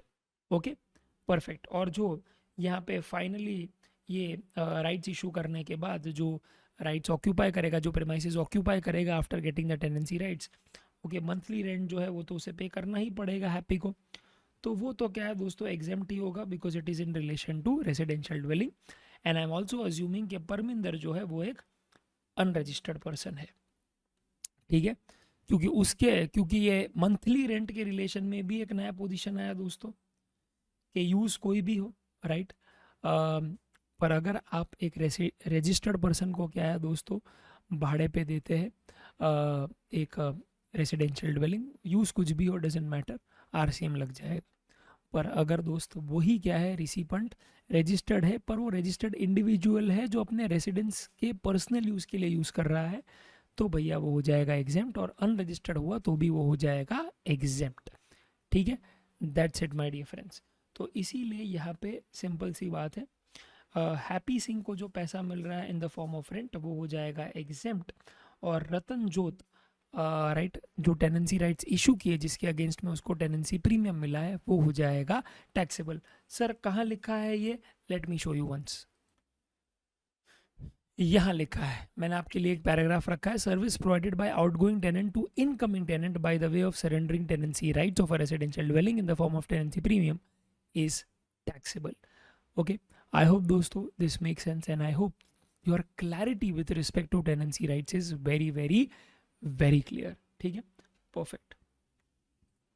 तो ये एक एंगल था जो मुझे डिस्कस करना था, बहुत इंपॉर्टेंट एंगल है, मैक्सिमम लोग इसमें गलती करते हैं, please make sure that you are clearly not one of them and mark it very very important, right. ये टेनेंसी राइट्स के रिलेशन में हार्डली पोजीशन किसी को पता होगा जो आपको पता है अभी। Okay, perfect. नेक्स्ट, डिस्काउंट का फॉर्मूला दिया है दोस्तों। यहाँ पे मैक्सिमम बच्चे जो गलती करते हैं वो ये करते हैं कि जो कंडीशन है, ये वाला कंडीशन दोस्तों, ये वो लोग लिखते ही नहीं और इसीलिए उनको मार्क्स भी नहीं मिलते, राइट। तो सिंपल सी बात है दोस्तों, 15(3)(b के तहत अगर डिस्काउंट है, ओके, जो अग्री किया गया है at the time of supply, right, या बिफोर सप्लाई, किसको? सिंपल सी बात है, एक ऐसे रिसिपेंट को, राइट, जो अपना आईटीसी रिवर्स करेगा, और ऑब्वियसली ये डिस्काउंट अलाउ होगा आफ्टर सप्लाई, ठीक है, और ये होना चाहिए लिंक टू स्पेसिफिक इनवॉइसेस। ये चारों कंडीशन होगी तब जाके क्या है दोस्तों आपको एज अ सप्लायर, राइट, वो डिस्काउंट अलाउ किया जाएगा और रिड्यूस्ड अमाउंट पे आपका टैक्स लायबिलिटी जज होगा, ठीक है। तो ये जो कंडीशन है प्लीज मत बोलना that it has to be link to relevant invoices, दूसरी सब कंडीशन तो मोटा मोटी लोग लिख ही लेते हैं, इसके लिए ही मैंने ये एमसीक्यू करवाया था। नेक्स्ट 19th वाला, ये भी दोस्तों थोड़ा क्या है, ये ट्रिकी है। वो ट्रिकी पार्ट क्या है मैं बताता हूँ दोस्तों। यहाँ पे सिंपल सी बात है, net ITC multiply by zero rated supply divided by adjusted total turnover. Okay, ये सीन है। अब नेट आईटीसी जो है, यहाँ पे आपको इनपुट्स और इनपुट सर्विस का आईटीसी लेना है एज पर रूल 89.4। तो यहाँ पे माय डियर फ्रेंड सिंपल सी बात है, आपने गुड्स खरीदे हैं और स्पेसिफिक टर्नओवर, कुछ है टैक्सेबल गुड्स सप्लाई करना है, कुछ एक्सपोर्ट्स किया और कुछ आपने एग्जेम सप्लाई किया है। ठीक है, परफेक्ट। तो आज दोस्तों कॉन्सेप्ट बहुत सिंपल है। एग्जेम सप्लाई के रिलेशन में जो भी क्या है आपने इनपुट्स खरीदे हैं उसका आपको आईटीसी फ्लैट नहीं मिलेगा, राइट। और इन दोनों के रिलेशन में आपको मिल जाएगा। तो मेरा नेट आईटीसी सिंपल सी बात है 12.5 5.5 आ जाएगा 18 लाख। ऊपर जीरो रेटेड सप्लाई में मैं एक्सपोर्ट में लिख दूंगा 75 lakh because this is the turnover, और यहाँ पे मैं 75 प्लस 125 यानी कि 2 करोड़ ले लूँगा। तो ये अगर क्या है आप इक्वेशन सॉल्व करेंगे तो डेफिनेटली दोस्तों आ जाएगा 6,75,000। सर आपने यहाँ पे 60 लाख को क्यों नहीं लिया? डेफिनेटली दोस्तों लेना चाहिए था, पर सिंस मुझे आउटकम पता था मैंने नहीं लिया। There is a reason for it, but yes exports के केस में definitely I should have compared 75 lakhs with 60 lakhs multiply by 1.5x। 50% होता है 30, 90, तो 90 या फिर क्या है 75, विच एवर इज लोअर। तो दोस्तों मैं ले लूँगा 75 ही, राइट। ये केस है। तो इतना ही दोस्तों बताना था, और इस तरह से भी क्या है सम सॉल्व होते हैं रिफंड में जो एमसीक्यू के फॉर्म में आते हैं, ये बताना था। दैट्स इट, ठीक है। नेक्स्ट क्वेश्चन 20 दोस्तों, बहुत ही अमेजिंग सा क्वेश्चन है। इसके अंदर मुझे ज़्यादा कुछ नहीं, बस ये जो लाइन है ना वो काफ़ी इंटरेस्टिंग लगी, राइट। ये बहुत इंटरेस्टिंग लाइन लगी जहाँ पे बता दिया है कि अलाउद्दीन ने क्या है ऑलरेडी जीएसटी पे कर दिया है 18,000 सी और S as a tax consultant determine further tax liability of mister Alauddin. तो आपको टोटल टैक्स लायबिलिटी नहीं बतानी है, आपको यही बताना है कि भाई उसने ऑलरेडी इतना पे किया है पर उसको उससे ज़्यादा पे करना चाहिए था, तो भी वो एक्स्ट्रा कितना पे किया है वो बताना। अब मैक्सिमम बच्चे क्या करते हैं यहाँ पे धड़ धड़ धड़ धड़ धड़ क्या है सॉल्व करना चालू कर देंगे और सी या डी वाला ऑप्शन चुन लेंगे, राइट। पर अपने को वो ऑप्शन नहीं लेना है भाई, वो तो ऑलरेडी पे कर चुका है, अपने को फर्दर करना है। तो वो फर्दर वाला एंगल यहाँ पे मुझे टैकल करना था।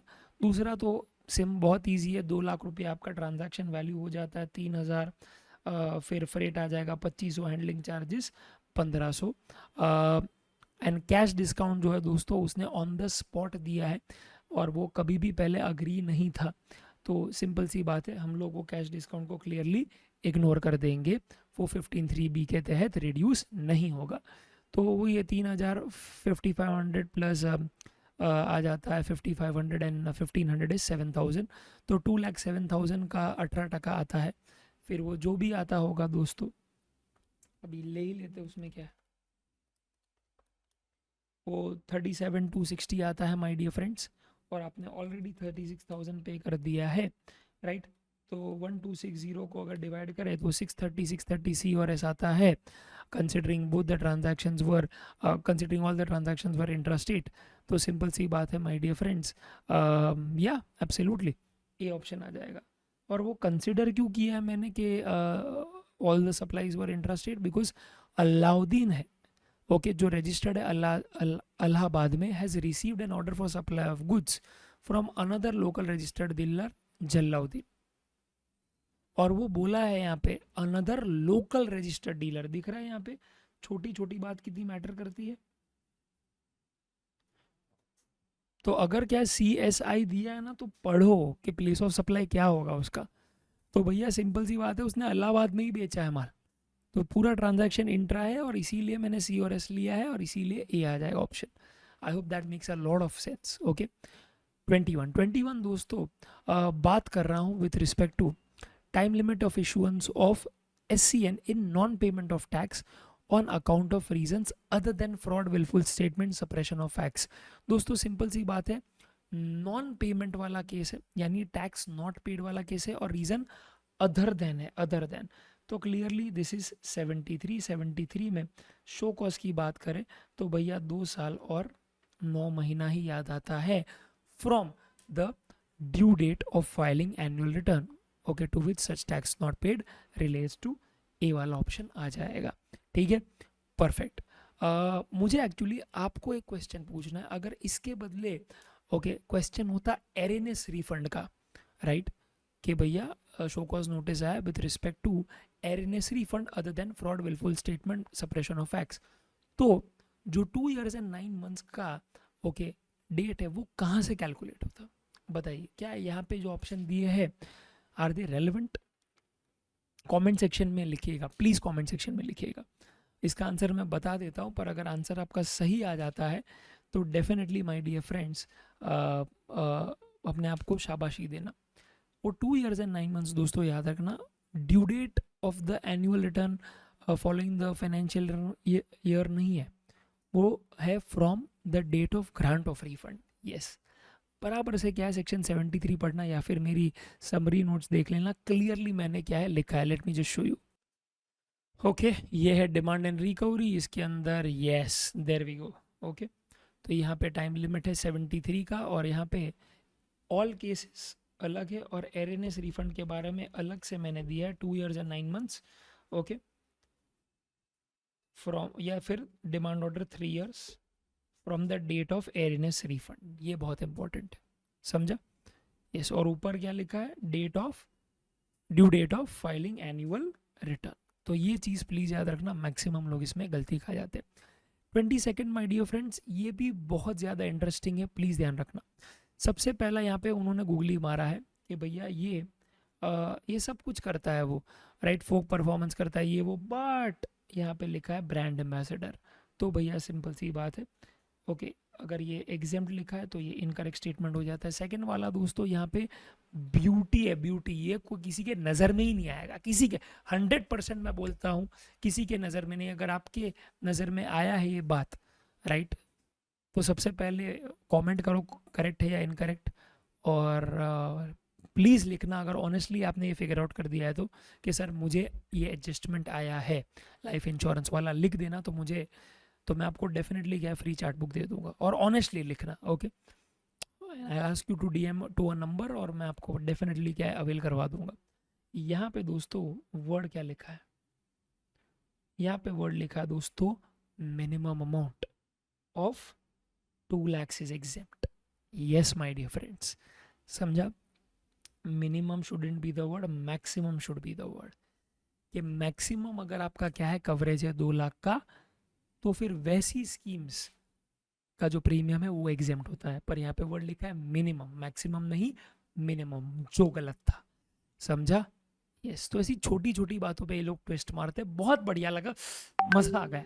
मैंने इनफैक्ट खुद जब पढ़ा था तब ऐसे धनाधन मैंने टिक मार्क कर दिया, पर जब देखा आंसर तो मैंने बोला क्यों है, ऐसा क्यों लिखा है, फिर मैंने क्या देखा। सो कई बार ये लोग वर्ड प्ले ऐसा कर देते हैं कि भैया आंख में ही नहीं आता आपके, ठीक है, okay.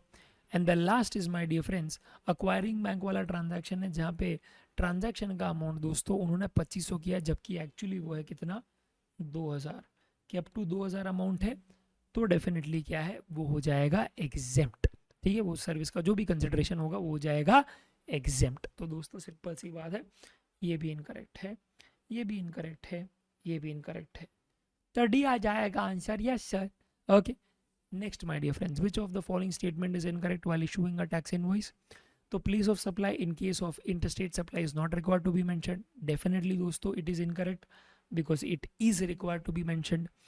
A registered person whose annual turnover is greater than 5 crores in the preceding financial year is not required to mention HSN for goods and services supplied by to unregistered person. नहीं बेटा, ऐसा नहीं है, क्योंकि ऐसे case में बेटा B2B supply और B2CO मिनिमम 6 डिजिट करने ही पड़ेंगे, आपको लिखने ही पड़ेंगे HSN में।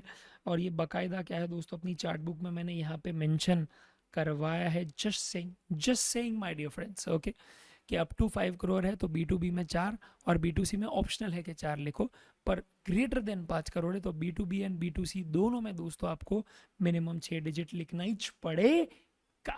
Okay, next is quantity is not required to be mentioned. बेटा डेफिनेटली दोस्तों quantity is required to be mentioned, और होगा ही क्या इसके अंदर, आप समझो, CGST SGST तो होगा नहीं माँ कसम, right, because the goods are sold on as is various basis, right, goods sent on approval for sale और रिटर्न। नेक्स्ट क्या है, description of goods is not required to be given in case of mix supply of goods. ऐसा कुछ नहीं बेटा, देना ही पड़ेगा, क्यों नहीं देना पड़ेगा, राइट। तो इसीलिए माय डियर फ्रेंड्स याद रखना, in case of question number 23 all the cases are incorrect. Okay, तो सी आ जाएगा आंसर। नेक्स्ट क्वेश्चन नंबर 24 दोस्तों सेक्शन 126 के बारे में बात करता है, एंड वो बोलता है कि भैया केस बताओ जहाँ पे no penalty is imposable for minor breaches of tax regulations in this regard which of the following statement is true। तो दोस्तों यहाँ पे सप्लायर ने ओके एक ही is failed to pay GST to 5000 for the month of Jan, proper officer ने एक penalty impose किया है फॉर सच फेलियर। सूर्या को लगता है कि ये माइनर ब्रीच है। दोस्तों यही गलती है सूर्या की, बिकॉज उसने करण सर के लेक्चर अटेंड नहीं किए थे, राइट, क्योंकि मैंने जब माइनर ब्रीच आपको समझा है दोस्तों अपने EOB बैच में या फिर अपने रेगुलर बैच में, वहाँ पे क्लियरली बताया दोस्तों मैंने क्या, कि वर्ड क्या लिखा है वहाँ पे, वर्ड लिखा है दोस्तों लेस देन, क्या लिखा है, लेस देन 5000 होना चाहिए वो टैक्स का अमाउंट इन्वॉल्व, तब जाके वो माइनर ब्रीच है। यानी 4999 तक बात रुक गई तो बेटा क्या वो माइनर ब्रीच है, पर यहाँ पे तो है क्या 5000, तो इसीलिए वो माइनर ब्रीच नहीं है, नहीं है, नहीं है। Are you getting it? Yes, ये छोटी छोटी बातें हैं, याद रखनी पड़ेगी दोस्तों आपको। मुझे कमेंट सेक्शन में ये भी बताइए कि कौन से ऐसे और 3 केसेस है जहाँ पे वर्ड यूज लेस देन किया है दोस्तों, बताइएगा। मैं बहुत क्या है उत्सुक हुई जानने के लिए। एक टैक्स इनवॉइस में ऐसा केस है, एक एग्जेम्पशन में ऐसा केस है, और एक गवर्नमेंट सर्विस में ऐसा केस है। ओके, एग्जेम्पशन में और एक केस है, मैं आपको और एक हिंट दे देता हूँ, रेंटिंग में ये केस है। Do let me know in the comment section, तो मुझे लगेगा आपने प्रॉपरली ये वीडियो देखा है, and I will definitely reply yes और नो टू दैट कमेंट। ठीक है, परफेक्ट। क्वेश्चन 25 अगर बात करें दोस्तों तो सिंपल सी बात है, यहाँ पे बस इतना बोला है कि भैया सुखमनी लाल को as a sole proprietor he has to appear before the appellate authority, decides to appear through an authorised representative. तो कौन सूटेबल है उसके लिए ऑथराइज्ड रिप्रेजेंटेटिव, वो बता दीजिए। तो दोस्तों गौर से अगर हम लोग देखेंगे तो यहाँ पे ओके थर्ड ऑप्शन ही क्या है, हम सिलेक्ट करना पड़ेगा। मुकुल अब प्रैक्टिसिंग एडवोकेट ही आएगा यहाँ पे, practising high court advocate. The reason is very simple, because specifically क्या है, एक कम्युनिटी ऑफ पीपल को निकाल दिया है, एक जो क्या है गवर्नमेंट से निकाला गया हो, डिसमिस्ड हो, राइट, दूसरा है जो इंसॉल्वेंट है, और तीसरा है जो क्या है कोई मिसकंडक्ट में पाया गया है या फिर कोई उसने ऑफेंस किया है। तो ये लोग क्या है ऑथोराइज रिप्रेजेंटेटिव नहीं हो सकते हैं my dear friends, clearly, right, and उनको साफ मना कर दिए, राइट, और पहले 2 उसमें से ही केस है, तो थर्ड ही ऑप्शन आएगा। ठीक है, तो obviously answer is C. Question 26, state whether the following statements are true और फॉल्स। ये बहुत अच्छा है, इसमें स्पेसिफिकली क्या है दोस्तों, मैं 4th वाला पॉइंट बताना चाहता था आपको, राइट। तो पहला केस क्या है, zero rated supplies mean supplies of goods और service which attracts nil rate. दोस्तों ये सरासर गलत है। Nil rated goods are exempted goods, right, और एग्जेम्प्टेड गुड्स आप कभी भी सप्लाई करते हो और उसके रिलेशन में गुड्स खरीदते हो तो उसका नहीं मिलता है ITC, नहीं मिलता है ITC। नेक्स्ट क्या है, exempt supply means export of goods और सर्विस। मैं आगे देखूंगा ही नहीं भाई, मैं आगे देखू ही नहीं माँ कसम, राइट, एकदम गलत है, एकदम गलत है। ये एक्चुअली डेफिनेशन किसकी है, जीरो रेटेड सप्लाई की है। ठीक है, third, non taxable supplies means goods और services which is not leviable to tax under CGST but leviable under IGST। है व्हाट नॉनसेंस, व्हाट नॉनसेंस। आपको पता है बेटा जो चीज़ CGST के अंदर वही चीज़ क्या है IGST के अंदर भी होती है, सेम पोजीशन होती है लॉ की, तो राइट। एक रेट के अलावा यहाँ पे 20% 40%, वो भी क्यों 40%, because I is nothing but a summation of CNS, right. उसके अलावा कुछ चेंज नहीं है भाई, सब शेम टू शेम। ओके, तो ये केस है। तो डेफिनेटली दोस्तों ये एकदम गलत स्टेटमेंट है, right. And the last is my difference, ITC may be availed for zero rated supply of exempt goods. Now this is a true statement my dear friends. याद रखना कभी भी अगर कोई एग्जेम्प्ट सप्लाई है, राइट, वो आप एक्सपोर्ट कर रहे हो, तो याद रखना फिर वो जो सप्लाई है वो अपना एग्जेम सप्लाई का रूप जो है क्या है, वो भूल जाएगा और वो रूप किसका धारण कर लेगा, एक्सपोर्ट्स का। Are you getting it? Yes, वो किसका रूप धारण कर लेगा, एक्सपोर्ट का, ठीक है। और सिंपल सी बात है, इसके रिलेशन में आप जो भी क्या है चीज़ खरीदते हो विद रिस्पेक्ट टू गुड्स और सर्विस, उसका आपको मिल जाएगा फ्रेंड्स क्या, ITC. Are you getting it? Yes, that's it. So तो मैं सिर्फ इतना ही बोलना चाहता था दोस्तों कि ये सब फॉल्स है, फॉल्स है, फॉल्स है, और लास्ट में क्या है बेटा, ट्रू है। क्या है बेटा, ट्रू है। ओके, नेक्स्ट 27 है दोस्तों। इसमें बात एक्चुअली हो रही है with respect to provisional assessment and final assessment में। और याद रखना, लेट्स से फाइनल असेसमेंट 18% पे होता है, प्रोविजनल आपका 12 पे था। तो जो एक्सेस लायबिलिटी आया है वो एक्सेस लायबिलिटी आप इंटरेस्ट पे करोगे right from the very Inception, जब आपका प्रोविजनल असेसमेंट हुआ था, राइट। और तब आपने जो क्या है आपका ड्यू डेट आया था, तब से क्या है आप पे करना शुरू कर देंगे। तो यहाँ पे सिंपल सी बात है, आप कब से पे करना शुरू कर देंगे, आपका मीटर कब से शुरू हो जाएगा। तो मैक्सिमम बच्चे यहाँ पे क्या गलती करते हैं, 20th अगस्त लिख देते हैं। 20th अगस्त लिख देते हैं क्यों, अरे पहले पढ़ो तो सही क्या है 20th अगस्त। अरे मेरा बेटा 20th अगस्त उसने क्या है कंसाइनमेंट सप्लाई किया है, और क्या लिखा है उसके बाद, PA was resorted to by person who files return on monthly basis, right. तो आपका पीए हो गया था और आपने उसका फिर टैक्स भी क्या है मंथली बेसिस पे किया। तो वो कब पे किया होगा, 20th सितंबर को, राइट। तो आपने जो माल सप्लाई किया था अगस्त को, उसका डिफरेंशिएशन ओके जो था वो, अब जो 10,000 का डिफरेंस आ रहा है ना भाई, ओके, कम पे किया होगा आपने प्रोविजनल पे, राइट। आप ऐसा समझो 10% तो और फिर आगे 20% हो गया, तो 10,000 के बदले आपको एक्चुअली 20,000 पे करना था। तो जो 10,000 आपने पे नहीं किया है वो 10,000 का मीटर शुरू हो जाएगा 21 सितंबर से, राइट। दैट्स इट, बिकॉज आपका 20 सितंबर को ही आपको 20,000 पे करना चाहिए था, पर आपने सिर्फ 10 ही पे किया था बिकॉज पीए आ गया था और पीए ने बोल दिया 10 पे करो।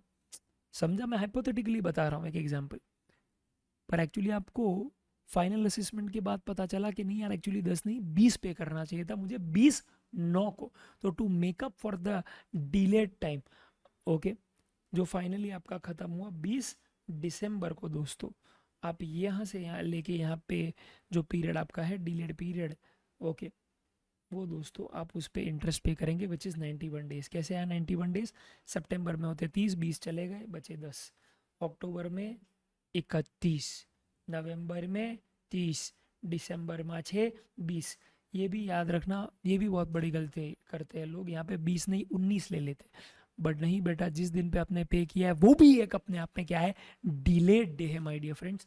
तो वो भी क्या है हम लोग ले लेंगे, और इसीलिए बेटा यहाँ पे बी आवी जो से आंसर।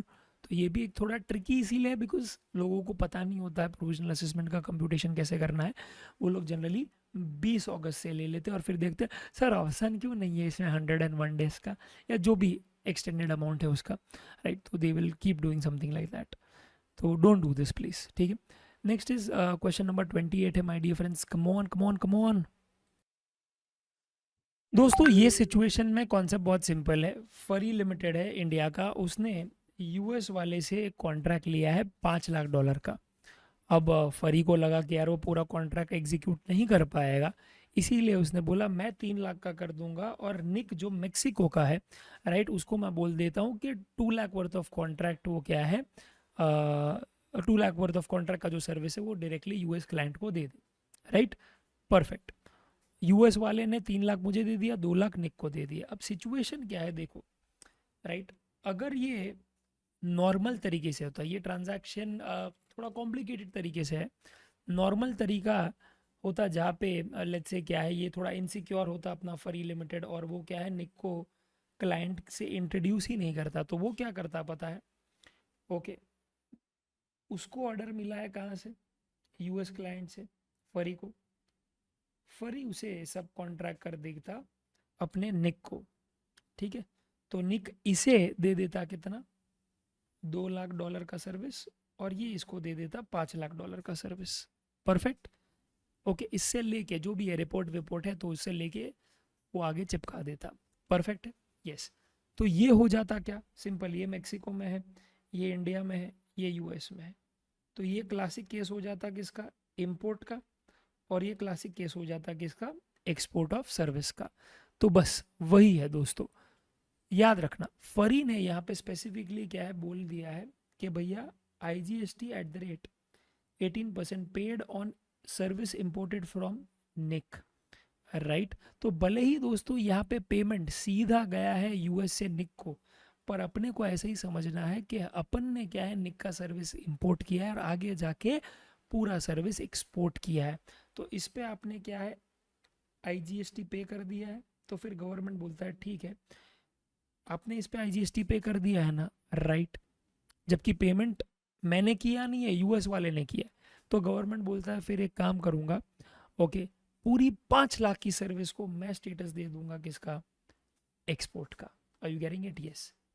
देख, तूने एक ऐसी चीज पे इंपोर्ट ड्यूटी पे किया जो तू क्लियरली अवॉइड कर सकता था, राइट। तो फिर गवर्नमेंट बोलता है ठीक है, मैं तेरा एक्सपोर्ट भी है ना, फिर 3 लाख नहीं गिनूंगा, मैं 3 लाख नहीं गिनूंगा, मैं 5 लाख गिनूंगा, समझा। क्योंकि तूने एक ऐसी जगह हिट खाया जहाँ तू क्या इजीली इवेड कर सकता था, तो फिर मैं भी तेरा क्या है उतने एक्सटेंड तक का बेनिफिट बढ़ा दूंगा। तो that's the only objective, nothing else. तो इसीलिए यहाँ पे दोस्तों ऐसे सिचुएशन में राइट $5 लाख आ जाएगा यहाँ पे एक्सपोर्ट वैल्यू। और आपको ऐसे ही समझना है कि जब इस तरह से क्या है पेमेंट कंडीशंस ऑर्गेनाइज होते हैं, तो आपको ऐसे ही समझना है कि ट्रांजैक्शन इस तरह से ओके एक्चुअली एग्जीक्यूट नहीं हुआ है आपके दिमाग में। ओके, ट्रांजैक्शन आप इस तरह से क्या है एग्जीक्यूट उसे करवाओ, तो आपको तुरंत क्या है आंसर मिल जाएगा। Okay, perfect my dear friends. Next question number 29। Question number 29 के तहत माय डियर फ्रेंड्स, तो दोस्तों यहाँ पे सुकमनी ट्रेडर्स के केस में याद रखना, उसने मशीनरी खरीदा था 2 करोड़ का, जिसपे उसने GST का ITC लिया ही नहीं था, और उसने आगे जाके ओके उसे बेच दिया, जिसका ओपन मार्केट वैल्यू कुछ 153 लाख था, यानी ऑब्वियसली लॉस में बेचा है बिकॉज सेकेंड हैंड मशीनरी। अब देखो, जिसका भी याद रखना आप ITC ओके अवेल नहीं करते हो, ओके उसका कोई आउटपुट टैक्स लायबिलिटी भी हम लोग नहीं निकालेंगे, ये चीज़ सिंपल सी बात है, याद रखना। बिकॉज यस एब्सोल्युटली राइट, आप समझिए कि भले ही इसका ओपन मार्केट वैल्यू 153 लाख था, पर आपने बेचा तो फ्री ऑफ कॉस्ट का है ना उसको। अरे देखो भाई, अरे देखो देखो देखो, राइट। एंड पता नहीं मैंने अगर भूल से बोल दिया 153 लाख में बेचा, तो स्लिप ऑफ टंग ही है, my bad, right. Open market value उसका ये है, पर आपने तो उसे फ्री ऑफ कॉस्ट में ही निकाला है। तो ये तो हम लोग क्लियरली क्या है 71C में जानते हैं कि अगर आपने क्या परमानेंट ट्रांसफर किया of a business asset where ITC is availed, तो वो डीम सप्लाई है। और where you have not availed any ITC then it's not a deem supply, simple. Okay, तो ये अगर डीम सप्लाई नहीं है, राइट, तो इसका कोई भी GST लायबिलिटी भी नहीं निकलेगा, पॉइंट नंबर 1। पॉइंट नंबर 2 इसका जो है वो कुछ ऐसा है कि वो गुड सप्लाई कर रहा है टू रॉयल ऑयल कॉरपोरेशन। अभी रॉयल ऑयल कॉरपोरेशन जो है ओके उसका जो डेस्टिनेशन है दोस्तों, वो कुछ इस तरह से है कि टेरिटोरियल वाटर्स ऑफ इंडिया जो है ओके वो 5 नॉटिकल माइल है महाराष्ट्र से, और यहाँ पे 7 नॉटिकल माइल है केरला से। तो ऑब्वियसली दोस्तों ओके प्लेस ऑफ सप्लाई हम लोग ले लेंगे क्या यहाँ पे as per section 9 Maharashtra, right. और सिंपल सी बात है, LOS भी क्या है, सुकमनी ट्रेडर्स भी कहाँ के हैं, महाराष्ट्र। तो क्लियरली यहाँ पे आ जाएगा CGST और SGST 9%, 50 लाख का 4.5 लाख, 4.5 लाख, राइट, परफेक्ट। तो इस सिचुएशन में माय डियर फ्रेंड्स ए ही ऑप्शन आ जाएगा। तो इसमें फ्रैंकली स्पीकिंग ट्रिकी पार्ट था, पहले तो 71C वाला पार्ट, और दूसरा ये सेक्शन 9 वाला पार्ट जो पहली बार एप्लीकेशन में आया है, राइट, वरना उसको बस थियोरेटिकली देखते, पर पहली दफ़ा ये एक्शन में आया है जहाँ पे एक सम पूछा गया है उस पर, ठीक है। अच्छा, which of the following services does not qualify as OIDAR services. तो PDF document mailed manually emailed by provider, document automatically downloaded from the site, online course consisting of pre-recorded videos and stock photographs available for automatic download. दोस्तों इसको crack कर रहा है ना, तो एक ही statement याद रखो कि there should be complete absence of manual intervention. Man का कोई इंटरवेंशन नहीं होना चाहिए, पूरा ऑटोमेट होना चाहिए. फ्रॉम ए टू जेड पूरा ऑटोमेट होना चाहिए, कुछ भी ऐसा ना हो जहाँ पे मैनुअल इंटरवेंशन है. राइट, तो PDF document manually emailed by provider, यहाँ पे तो है ही लिखा है मैन्युअली, यानी एक बंदा क्या है धन धन धन कंप्यूटर के पीछे बैठ के क्या है मेल ठोक रहा है, तो भैया वो ऑर्डर में आ ही नहीं सकता. पीडीएफ डॉक्यूमेंट ऑटोमेटिकली डाउनलोड है, तो ये तो ऑलरेडी मैंने अपलोड कर दिया है भाई, तो वहाँ से ही क्या है पैसा भरो और डाउनलोड करो, तो ये ऑर्डर में आ जाएगा. सेम जैसे मैंने डॉक्यूमेंट किया है वैसे क्या है, मैं कोई अगर कोर्स खरीदता हूँ तो कोर्स भी खरीद सकता हूँ. पर याद रखना कोर्स के साथ साथ अगर लाइव ट्रेनिंग भी है, राइट, एक सेशन भी है, तो फिर वो क्या है ऑर्डर में नहीं आएगा. समझा? तो वो अगर यहाँ पे उसने लिख दिया होता है ना प्लस लाइव ट्यूटरिंग, तो ऑर्डर में नहीं आता हो. राइट, अगर आपको चाहिए तो मैं क्लियरली क्या है बता देता हूँ. यहाँ पे क्लियरली उन्होंने क्या है ये वाला पॉइंट पढ़ो आप दोस्तों, थर्ड लास्ट और second last. Online course consisting pre recorded videos and downloadable PDF. Yes, there is automation and impossible to ensure absence of information technology, right? And second is online course consisting of pre-recorded plus live support. Then second वाला case clearly वो cover नहीं करता है और इसीलिए वो order भी नहीं होगा my dear friends. Okay, stock photographs available for automatic download. Simple, यहाँ पे भी पूरा ऑटोमेटेड है, ये कोई ह्यूमन इंटरवेंशन की ज़रूरत नहीं है, तो ये भी ऑर्डर में आ जाएगा. ठीक है, परफेक्ट. तो यहाँ पे I guess does not qualify में यही आएगा. परफेक्ट, ठीक है. ओके फ्रेंड्स, अब करते हैं question number 31. Which of the following services are exempt under health care service. दोस्तों इसमें फ्रैंकली ये वाला जो ऑप्शन है ए वाला, इसको लोग टिक कर देते हैं. देखिए बी सी और डी अगर आप जानेंगे तो आपको पता ही होगा कहीं ना कहीं कि भैया बी जो केस है वो स्पेसिफिकली इन पेशेंट्स को अगर आप फूड देते हो तो कॉम्पोजिट सप्लाई के तहत where you are giving health care service and catering service, ये एग्जेम्प्ट हो जाएगा. फूड सप्लाई टू विजिटर्स ये टैक्सेबल हो जाता है, और advertisement provided by hospital to pharma company ये भी टैक्सेबल हो जाता है. राइट, अब क्वेश्चन ये है माय डियर फ्रेंड्स कि जो ए वाला पार्ट है, ए वाला जो ऑप्शन है, इसमें बच्चे ये गलती कर देते हैं कि भैया उन्होंने देख दिया केमिस्ट शॉप है इन हॉस्पिटल सेलिंग मेडिसिन, तो medicine hospital, hospital medicine, it sound so synonymous कि आप एग्जेम्प्ट लिख देते हो. आपको ऐसा लगता है मेडिसिन है तो गवर्नमेंट उस पर थोड़ी जीएसटी लगाएगा, इतना थोड़ी अपना बेरहम है गवर्नमेंट. बेटा ऐसा नहीं होता है. Right, people often confuse healthcare service with medicines. No, medicine is not a healthcare service, right? medicine is medicine, it's goods, it's not service. और हम जो exemptions में कर रहे हैं वो सिर्फ सर्विस है. राइट, तो याद रखना जीएसटी बाकायदा मेडिसिन पे लगता है और वो भी 5% के हिसाब से लगता है. तो बस एक चीज़ याद रखना, ये टैक्सेबल है. So if you are under the impression कि selling of medicine through a chemist shop, फिर वो कहीं पे भी हॉस्पिटल के अंदर हो या बाहर हो, then let me clear it, it is taxable for sure. ठीक है.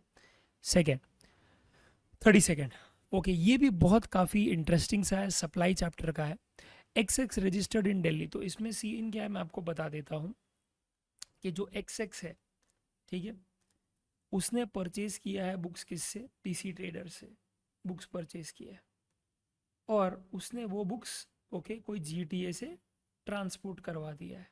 ठीक है, तो पीसी ने क्या किया, बुक्स बेचा है, गुड्स बेचा है, और जीटीए ने ट्रांसपोर्टेशन ऑफ गुड्स का सर्विस दिया है XX को ही. ठीक है, अमाउंट आप देख लो, अमाउंट है सिंपल सी बात है, यहाँ पे कुछ 9,000 चार्ज किया और बुक का कुछ वैल्यू उन्होंने दिया नहीं है, पर ये बोल दिया कि बुक एग्जेम्प्ट है और यहाँ पे आपको लग जाएगा जीएसटी @ 5%. ठीक है, अब क्वेश्चन ये आता है कि which of the following statement is correct.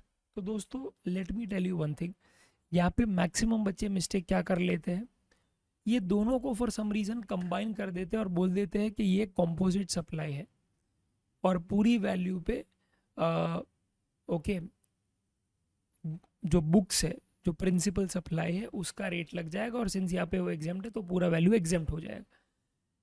ये तब सही होता है बेटा जब सप्लायर एक ही होता है, यानी पीसी ट्रेडर्स बुक बेचर और पीसी ट्रेडर्स ही वो बुक्स को ट्रांसपोर्ट भी करवाता, then that position would have been true. कि लेट्स से ₹1,00,000 का बुक्स है और ये 9,000 ट्रांसपोर्टेशन है, तो 1,09,000 एग्जेम्प्ट। क्यों? क्योंकि प्रिंसिपल सप्लाई इज एग्जेम्प्ट। पर दोस्तों यहाँ पे पीसी ने बुक्स बेचा है और जीटीए अलग बंदा है बेटा, अलग सर्विस प्रोवाइडर है जिसने सर्विस दी है। तो फिर इस सिचुएशन में माय डियर फ्रेंड्स एक चीज़ याद रखना, ओके ये तो एग्जेम्प्ट हो जाएगा, और पर जीटीए जो क्या है सर्विस दे रहा है उस पे since XX is a registered person my dear friends, definitely यहाँ पे RCM लग जाएगा। और ओके 9,000 पे 5% यानी कि 450 रुपीज़ डेफिनेटली क्या है RCM के तहत पे हो जाएगा।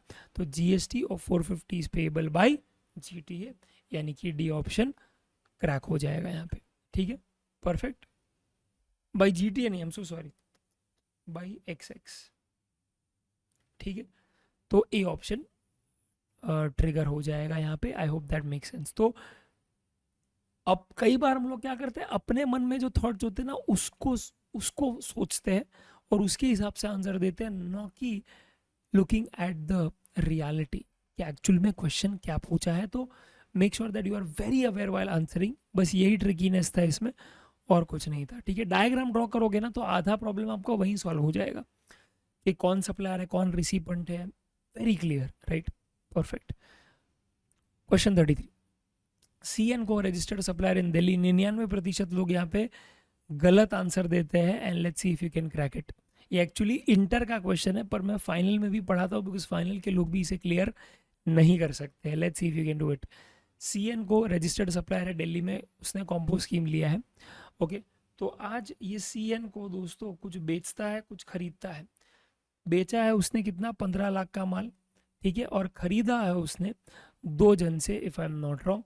एक है जो परचेज उसने किया है वो है रमेश एंड को से किया है, और दूसरा उसने परचेज किया है ओके फ्रॉम E&Co। ठीक है, तो आज रमेश ने उसे GST कुछ चार्ज किया है 57,300 जैसा, और इसने चार्ज कर दिया है कितना, 29,520। परफेक्ट है, यस। तो ये सिनेरियो कुछ बनता है। ओके, अब इसमें पब्लिक क्या करता है, पब्लिक गुमराह हो जाता है इसमें कि हाँ इतना सारा इंफॉर्मेशन है कि मेरे को कितना सारा कंप्यूट करना पड़ेगा यार इतने छोटे से 1 मार्क के MCQ। नहीं बेटा, नहीं करना है तुझे, तू दिमाग लगा रहा है फालतू का। चुपचाप सीधा क्या है, 15 लाख का ओके तुझे 1% निकालना है, दैट इज 15,000, और उसका हाफ कर देना है 7,500। 7,500 क्यों? बिकॉज कॉम्पोजिशन स्कीम वाला कभी भी इंटर स्टेट सप्लाई नहीं कर सकता, तो IGST तो लगेगा नहीं, CGST और SGST ही लगेगा, क्योंकि वो इंट्रा स्टेट सप्लाई ही कर सकता है, और वही उसका लायबिलिटी हमेशा आएगा C और S के अंदर, राइट। और सर ये इनपुट टैक्स है उसका, कुछ नहीं गधे, कॉम्पोजिशन स्कीम में ITC मिलता ही नहीं आपको, तो ये डेटा ही फालतू का है।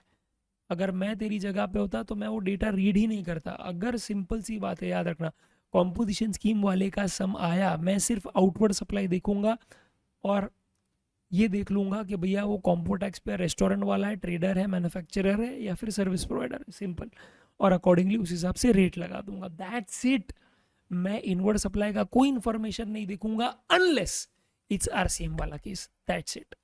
अगर RCM वाला केस नहीं है, नॉर्मल चार्ज वाला है, तो भाई क्या मतलब है वो रीड करके, ITC नहीं मिलने वाला है भाई तेरे को। ठीक है, और तेरे को GST लायबिलिटी आएगा सिर्फ आउटपुट टैक्स लायबिलिटी से, दैट्स इट। तो be clear in what you do, और इसीलिए इसका आंसर है ए। ठीक है, बहुत लोग गुमराह हो जाते हैं for some reason, but I hope you will not. Okay दोस्तों, अब आते हैं क्वेश्चन 34 पे। तो अगर इसको मैं समराइज करूँ ज़ाइलो एंड कंपनी के केस में, तो ज़ाइलो एंड कंपनी के केस में सिचुएशन ऐसा है दोस्तों कि इसकी 3 ब्रांचेस है।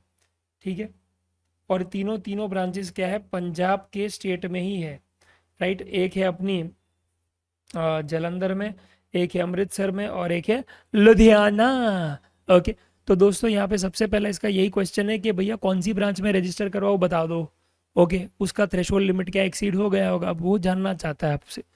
ओके कि 3 ब्रांचेस में से किसको रजिस्टर करें। ऑप्शन नंबर 1 है कि वो किसी भी एक ब्रांच को क्या है रजिस्टर करवा दे, उसको प्रिंसिपल प्लेस ऑफ बिजनेस बना दे, और रिमेनिंग 2 को क्या है additional place of business. Definitely दोस्तों हो सकता है ये 25(1) क्लियरली से अलाउ करता है, right. Next is my dear friends कि भाई वो तीनों को रजिस्टर करवा दे, तीनों का अलग अलग क्या है जीएसटी नंबर हो, ये भी अलाउड है बेटा। थर्ड वो बोल रहा है कि भैया एक है उसका शू बिजनेस, एक है उसका गारमेंट बिजनेस, तो गारमेंट बिजनेस में अमृतसर और लुधियाना आता है, तो भैया इसका क्या है एक काम कर दो, एक ही रजिस्ट्रेशन लो, जहाँ पे एक ऑब्वियसली होगा प्रिंसिपल प्लेस ऑफ बिजनेस और एक होगा लेट्स से क्या है एडिशनल प्लेस ऑफ बिजनेस। और ये शू बिजनेस है तो इसका एक अलग जीएसटी नंबर लो, ये भी चलेगा भाई, इसमें भी कोई दिक्कत नहीं है, ठीक है। कितने रजिस्ट्रेशन लेने हैं, कौन सी ब्रांच के लेने हैं विद इन द स्टेट, ये आप ही को डिसाइड करना है, सब ऑप्शनल है, ओके। पर अगर यही सिनेरियो होता कि ये 3 ब्रांच 3 अलग अलग स्टेट में होती, नो क्वेश्चन आस्क्ड, आपको तीनों रजिस्टर करवानी ही पड़ती जक मार के, ओके। और अगर ऐसा भी होता कि अगर सेम स्टेट में पर एक SEZ में और एक नॉन SEZ ब्रांच में, ओके, तो सिंपल सी बात है उस केस में भी दोस्तों आपको कंपल्सरीली दोनों रजिस्टर करवानी पड़ती, ओके। तो यहाँ पे आंसर आ जाएगा बी। आइडियली थर्ड में जनरली लोग कंफ्यूज कर जाते हैं कि इशारा किस बात की तरफ है। नेक्स्ट इज दोस्तों क्यों, यहाँ पे मैं बता दूं आपको, एक कैजुअल टैक्सेबल पर्सन है जो अलग अलग स्टेट जैसे महाराष्ट्र है, राजस्थान है, आंध्र प्रदेश, यहाँ पे ओके गुड्स बेचते रहता है, और वो खुद कहाँ से है, ओके वो खुद CTP है गुजरात स्टेट के अंदर, ओके। तो क्या यहाँ पे CTP इंटरस्टेट सप्लाई कर रहा है गुड्स का, यस। अभी इस सिनेरियो में दोस्तों उसका एग्रीगेट टर्नओवर कितना है, तो वो है 18 लाख। अब आप बोलेंगे सर इसको तो लिमिट 40 लाख का एप्लीकेबल है, हाँ बेटा पर वो विद इन द स्टेट होता तब, पर यहाँ पे इंटर स्टेट सप्लाई करने लगा है वो एज CTP, तो क्या वो कंपल्सरीली रिक्वायर्ड है टू रजिस्टर, आंसर इज दोस्तों वो डिपेंड करता है कि वो कौन सा गुड्स बेच रहा है। तो दोस्तों अगर वो नोटिफाइड हैंडीक्राफ्ट गुड्स बेच रहा है जहाँ पे प्रीडोमिनेंस है दोस्तों क्या, कि वो जो नोटिफाइड हैंडीक्राफ्ट गुड्स है उसमें प्रीडोमिनेंटली हैंड यूज हुआ है, क्या बेटा हैंड, हाथ यूज हुए हैं बेटा फॉर मेकिंग गुड्स, ओके गाउठी पर्सन, ओके। तो फिर डेफिनेटली दोस्तों क्या है ज्यादा एम्प्लॉयमेंट हुआ है, ज्यादा लेबर एम्प्लॉय हुआ है, ओके और वो कम मशीन यूजर है, तो it's less capital intensive and more labour intensive. तो गवर्नमेंट ऐसे क्या है इंडस्ट्रीज को सपोर्ट करना चाहता है by giving an exemption of 20 lakh और 10 लाख, समझा। उसको 40 लाख नहीं फिर 20 लाख या 10 लाख का ही लिमिट एप्लीकेबल है, राइट। पर दोस्तों मैंने क्या बोला, प्रीडोमिनेंस किसका होना चाहिए, हाथ का, किसका बेटा, हाथ का। पर यहाँ पे दोस्तों मैक्सिमम यूज हुआ है क्या बेटा, हाथ नहीं, हाथ के बदले मशीन यूज हुआ है माय डियर फ्रेंड्स, और 25% सिर्फ हैंड यूज हुआ। तो प्रीडोमिनेंस यहाँ पे मशीन का, यानी कि ये कैपिटल इंटेंसिव क्या है बिजनेस लग रहा है, मशीनरी परचेज करने का पावर है, तो महंगी महंगी मशीनरी परचेज करने का पावर है, तो फिर GST पे करने का भी पावर होना चाहिए। Are you getting it, yes my dear friends, ये सीन है। तो बस यही बात बोलना चाहता था तो बोल दी है मैंने, राइट परफेक्ट। और इसीलिए आंसर आ जाएगा D, right, where it is compulsorily required to register because the notified handicraft goods are predominantly made by the use of machine and not by hand. If it would have been by hand तो फिर क्या है 20 लाख का exemption मिल जाता और उसे compulsory required नहीं था रजिस्ट्रेशन करने का, बिकॉज वो थ्रेशोल्ड लिमिट के नीचे है, समझा रहेगा उठी, यस सर।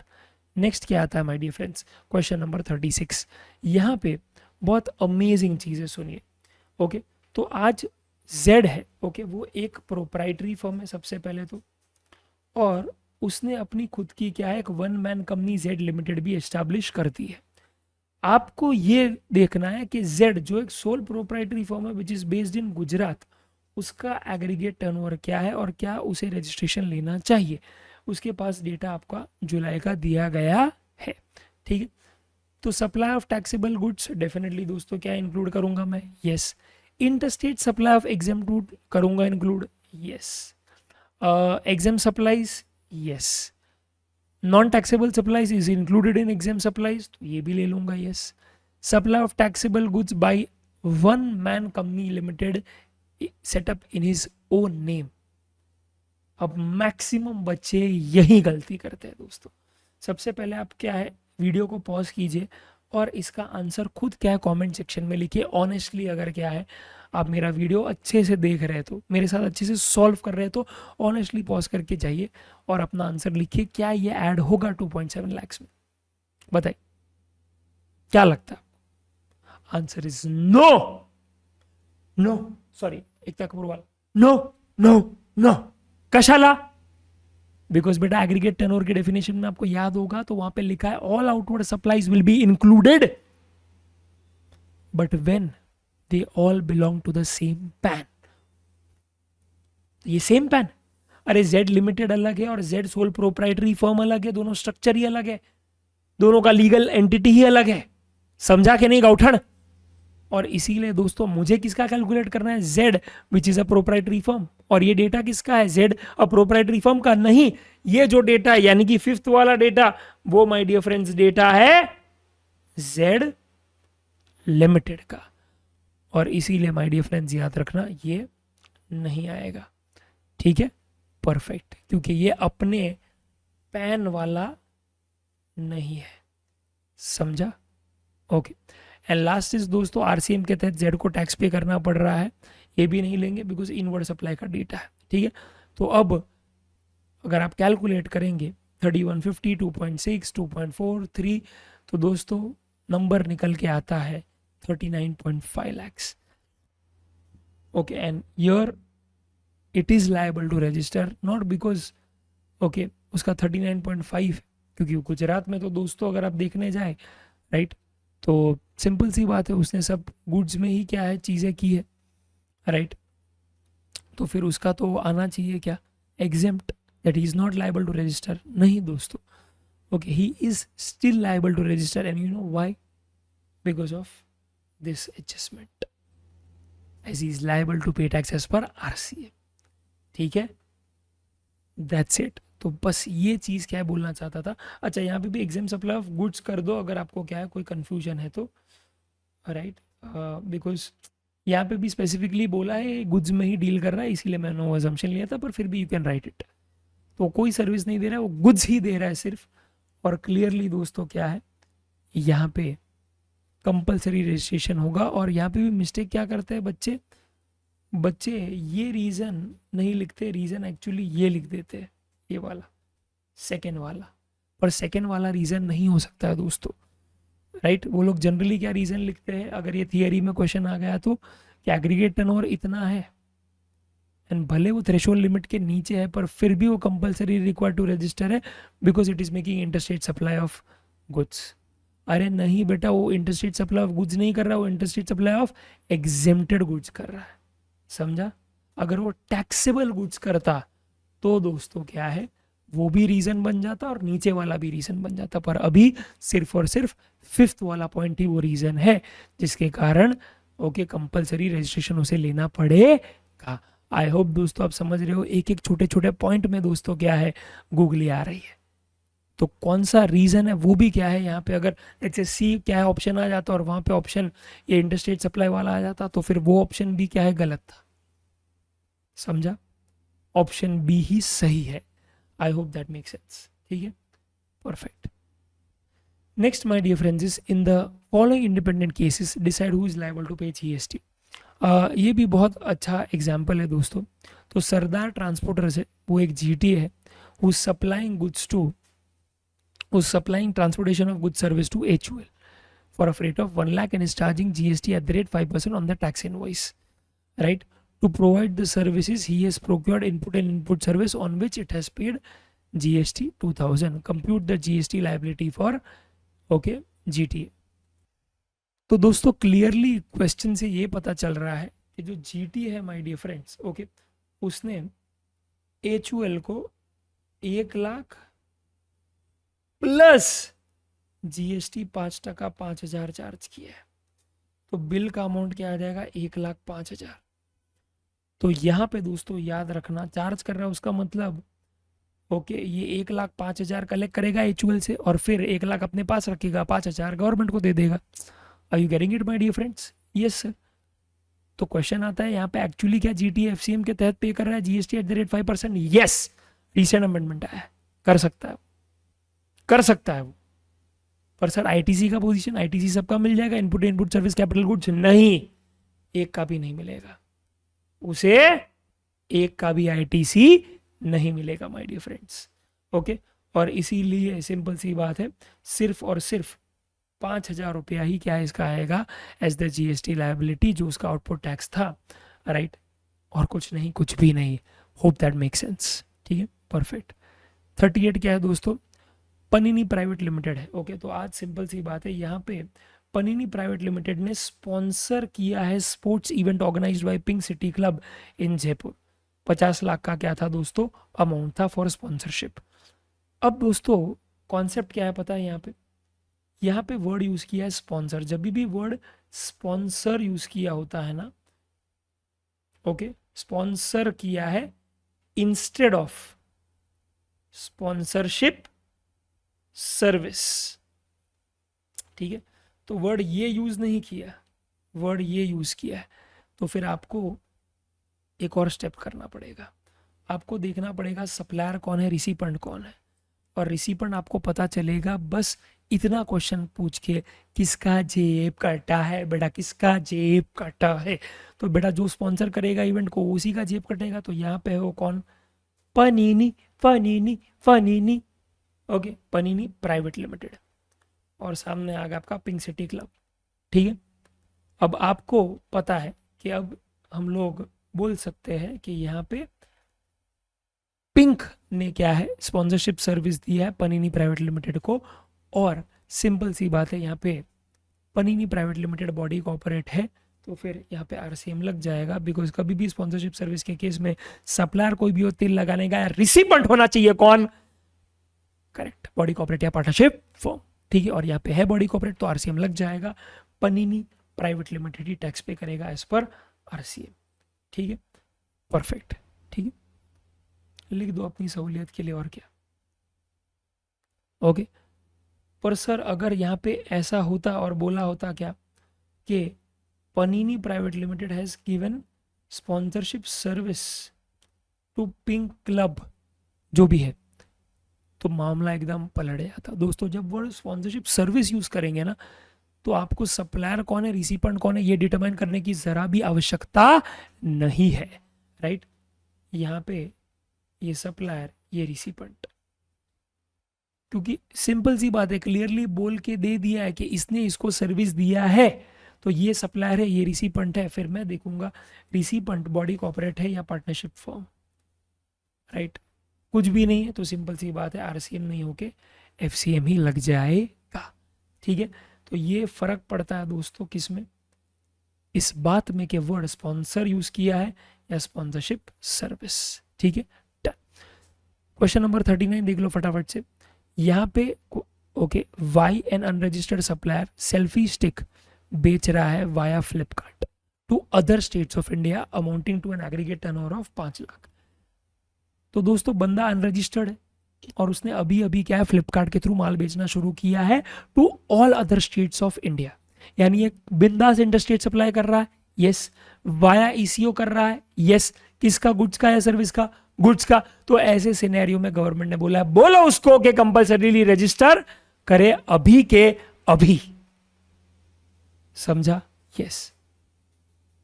ये केस कोई 20 लाख के बाद 20 लाख तक की क्या है, इसको एग्जेम्पशन नहीं देनी। बट अगर दोस्तों ये वो बोल देता कि it supplies in other states of India, नहीं ऐसा बोला था, अदर सिटीज ऑफ महाराष्ट्र, तो गेम पलट जाता, और तो फिर आता क्या केस कि yes it is exempt up to whatever threshold limit is applicable, 20 lakh, 10 lakh, 40 lakh, तो इस केस में 40 लाख, उसके बाद वो रजिस्टर करता, ओके। शायद क्वेश्चन 40 उसी पे है, राइट। अगर आप चेक करेंगे दोस्तों, क्वेश्चन 40 में बिंदु सारा commences business of supplying goods locally with in the state, he is not registered, his aggregate turnover is 8 lakh, he starts exploring option to sell goods within the state through an e-commerce operator, that is e-vastu store। तो क्या इसे अभी compulsory register करना पड़ेगा, answer is no, क्योंकि वो with in the state बेच रहा है, फिर भले ही ईसीओ के थ्रू ना बेच रहा हो, as per recent amendment ECO के थ्रू बेचना है बेचो, रजिस्ट्रेशन आपको क्या है करने की कोई आवश्यकता नहीं अगर आप बेच रहे हो with in the same state. ठीक है, परफेक्ट। अगर ओके आप जेन्युइनली इंटरेस्टेड हो ये रिवीजन में तो आप मुझे कमेंट सेक्शन में बताओ ऐसी कौन सी 3 कंडीशन है जो ई कॉमर्स ऑपरेटर को पालन करनी पड़ेगी अगर वो ऐसे अलाउ करता है एक अनरजिस्टर्ड पर्सन को to supply goods through its platform within the state. I would want to see कि आप क्या लिखते हैं। ओके, तब होगा सही में रजिस्ट्रेशन, तब होगा सही में एक एंगेजमेंट, एक पार्टनरशिप जहाँ पे मैं भी बिंदास पढ़ा रहा हूँ और आप भी क्या है पार्टिसिपेट कर रहे हैं। Would really love to see your replies guys, honestly. ठीक है, तो यहाँ पे ओके क्लियरली दोस्तों it is not required to compulsorily register. वो आराम से 40 लाख के बाद रजिस्टर करेगा ओके, क्योंकि वो राजस्थान का है। खमा खड़ी खड़ी खमा पधारो मारे देश। ओके, नेक्स्ट लास्ट है दोस्तों 41, अपना लकी नंबर 41 4 + 1 5 जो मेरा बर्थडे मंथ है, इसीलिए सुपर 41 एमसीक्यूज। बकवास कर रहा हूँ बेटा, ऐसा कुछ नहीं है, ये मुझे बहुत ट्रिकी लगे, अमेंडमेंट के रिलेशन में लगे, इसीलिए ले लिए हैं मैंने। लास्ट इज मिस्टर महावीर, एक मोबाइल सेलर है। ओके, वो लायबल होता है रजिस्ट्रेशन ऑन 1/4, अप्लाई करता है 10/4, ग्रांट होता है 17/4। While applying registration, he did not furnish his bank details. Now, what is the due date? कि लास्ट वो कौन सा डेट है जब वो बैंक डिटेल्स फर्निश कर देगा, कंसिडरिंग उसने GSTR1 अप्रैल का फाइल किया ऑन 11 जून। ठीक है, तो 11 मई नहीं 11 जून किया है भाई। ठीक है, तो यहाँ पे नया अमेंडमेंट ये बोलता है एज पर रूल 10A बोला जाता है कि भाई सुनो, आप अपना बैंक डिटेल्स फर्निश कर सकते हो max to max within 30 days from the date of grant of registration और okay the date of filing GSTR1 whichever is earlier। तो ये तो उसका है GSTR1 का डिटेल। आपका 30 days जो होता है फ्रॉम ओके 17/4/24 दोस्तों क्लियरली है। अप्रैल में होते 30 दिन, 17 चले गए, 13 बचा। अप्रैल में 17 होगा मई में, तो आज 17 मई 2024 के साथ इसे कंपेयर किया जाएगा 11 जून और 17 मई विच एवर इज अर्लियर हो जाएगा 17 मई। I hope that make sense my dear friends. ठीक है, परफेक्ट दोस्तों, और इस तरह से हम लोग कंप्लीट करते हैं सुपर 41 एमसीक्यूज। आई होप दोस्तों आपको चीज़ें समझ में आई हो, आपको चीज़ें पता चली हो, और अगर आपको अपना IDT का जर्नी एकदम इजी करना है तो go ahead and do by our chart books जो सिर्फ 75 पेजेस में पूरा IDT GST plus customs cover करता है। एंड ये बहुत बड़ा गेम चेंजर होगा दोस्तों आपके लास्ट मिनट स्टडीज़ के लिए। ठीक है, all the best my dear friends. अगर आपको जेन्युइनली ये वीडियो अच्छा लगा तो प्लीज़ इसको लाइक करना, कमेंट करना और शेयर करना। ठीक है, और अगर मज़ा आया हो तो नीचे लिख देना सर GST अब हलवा है। यस, GST अब हलवा है दोस्तों। चलो बाय।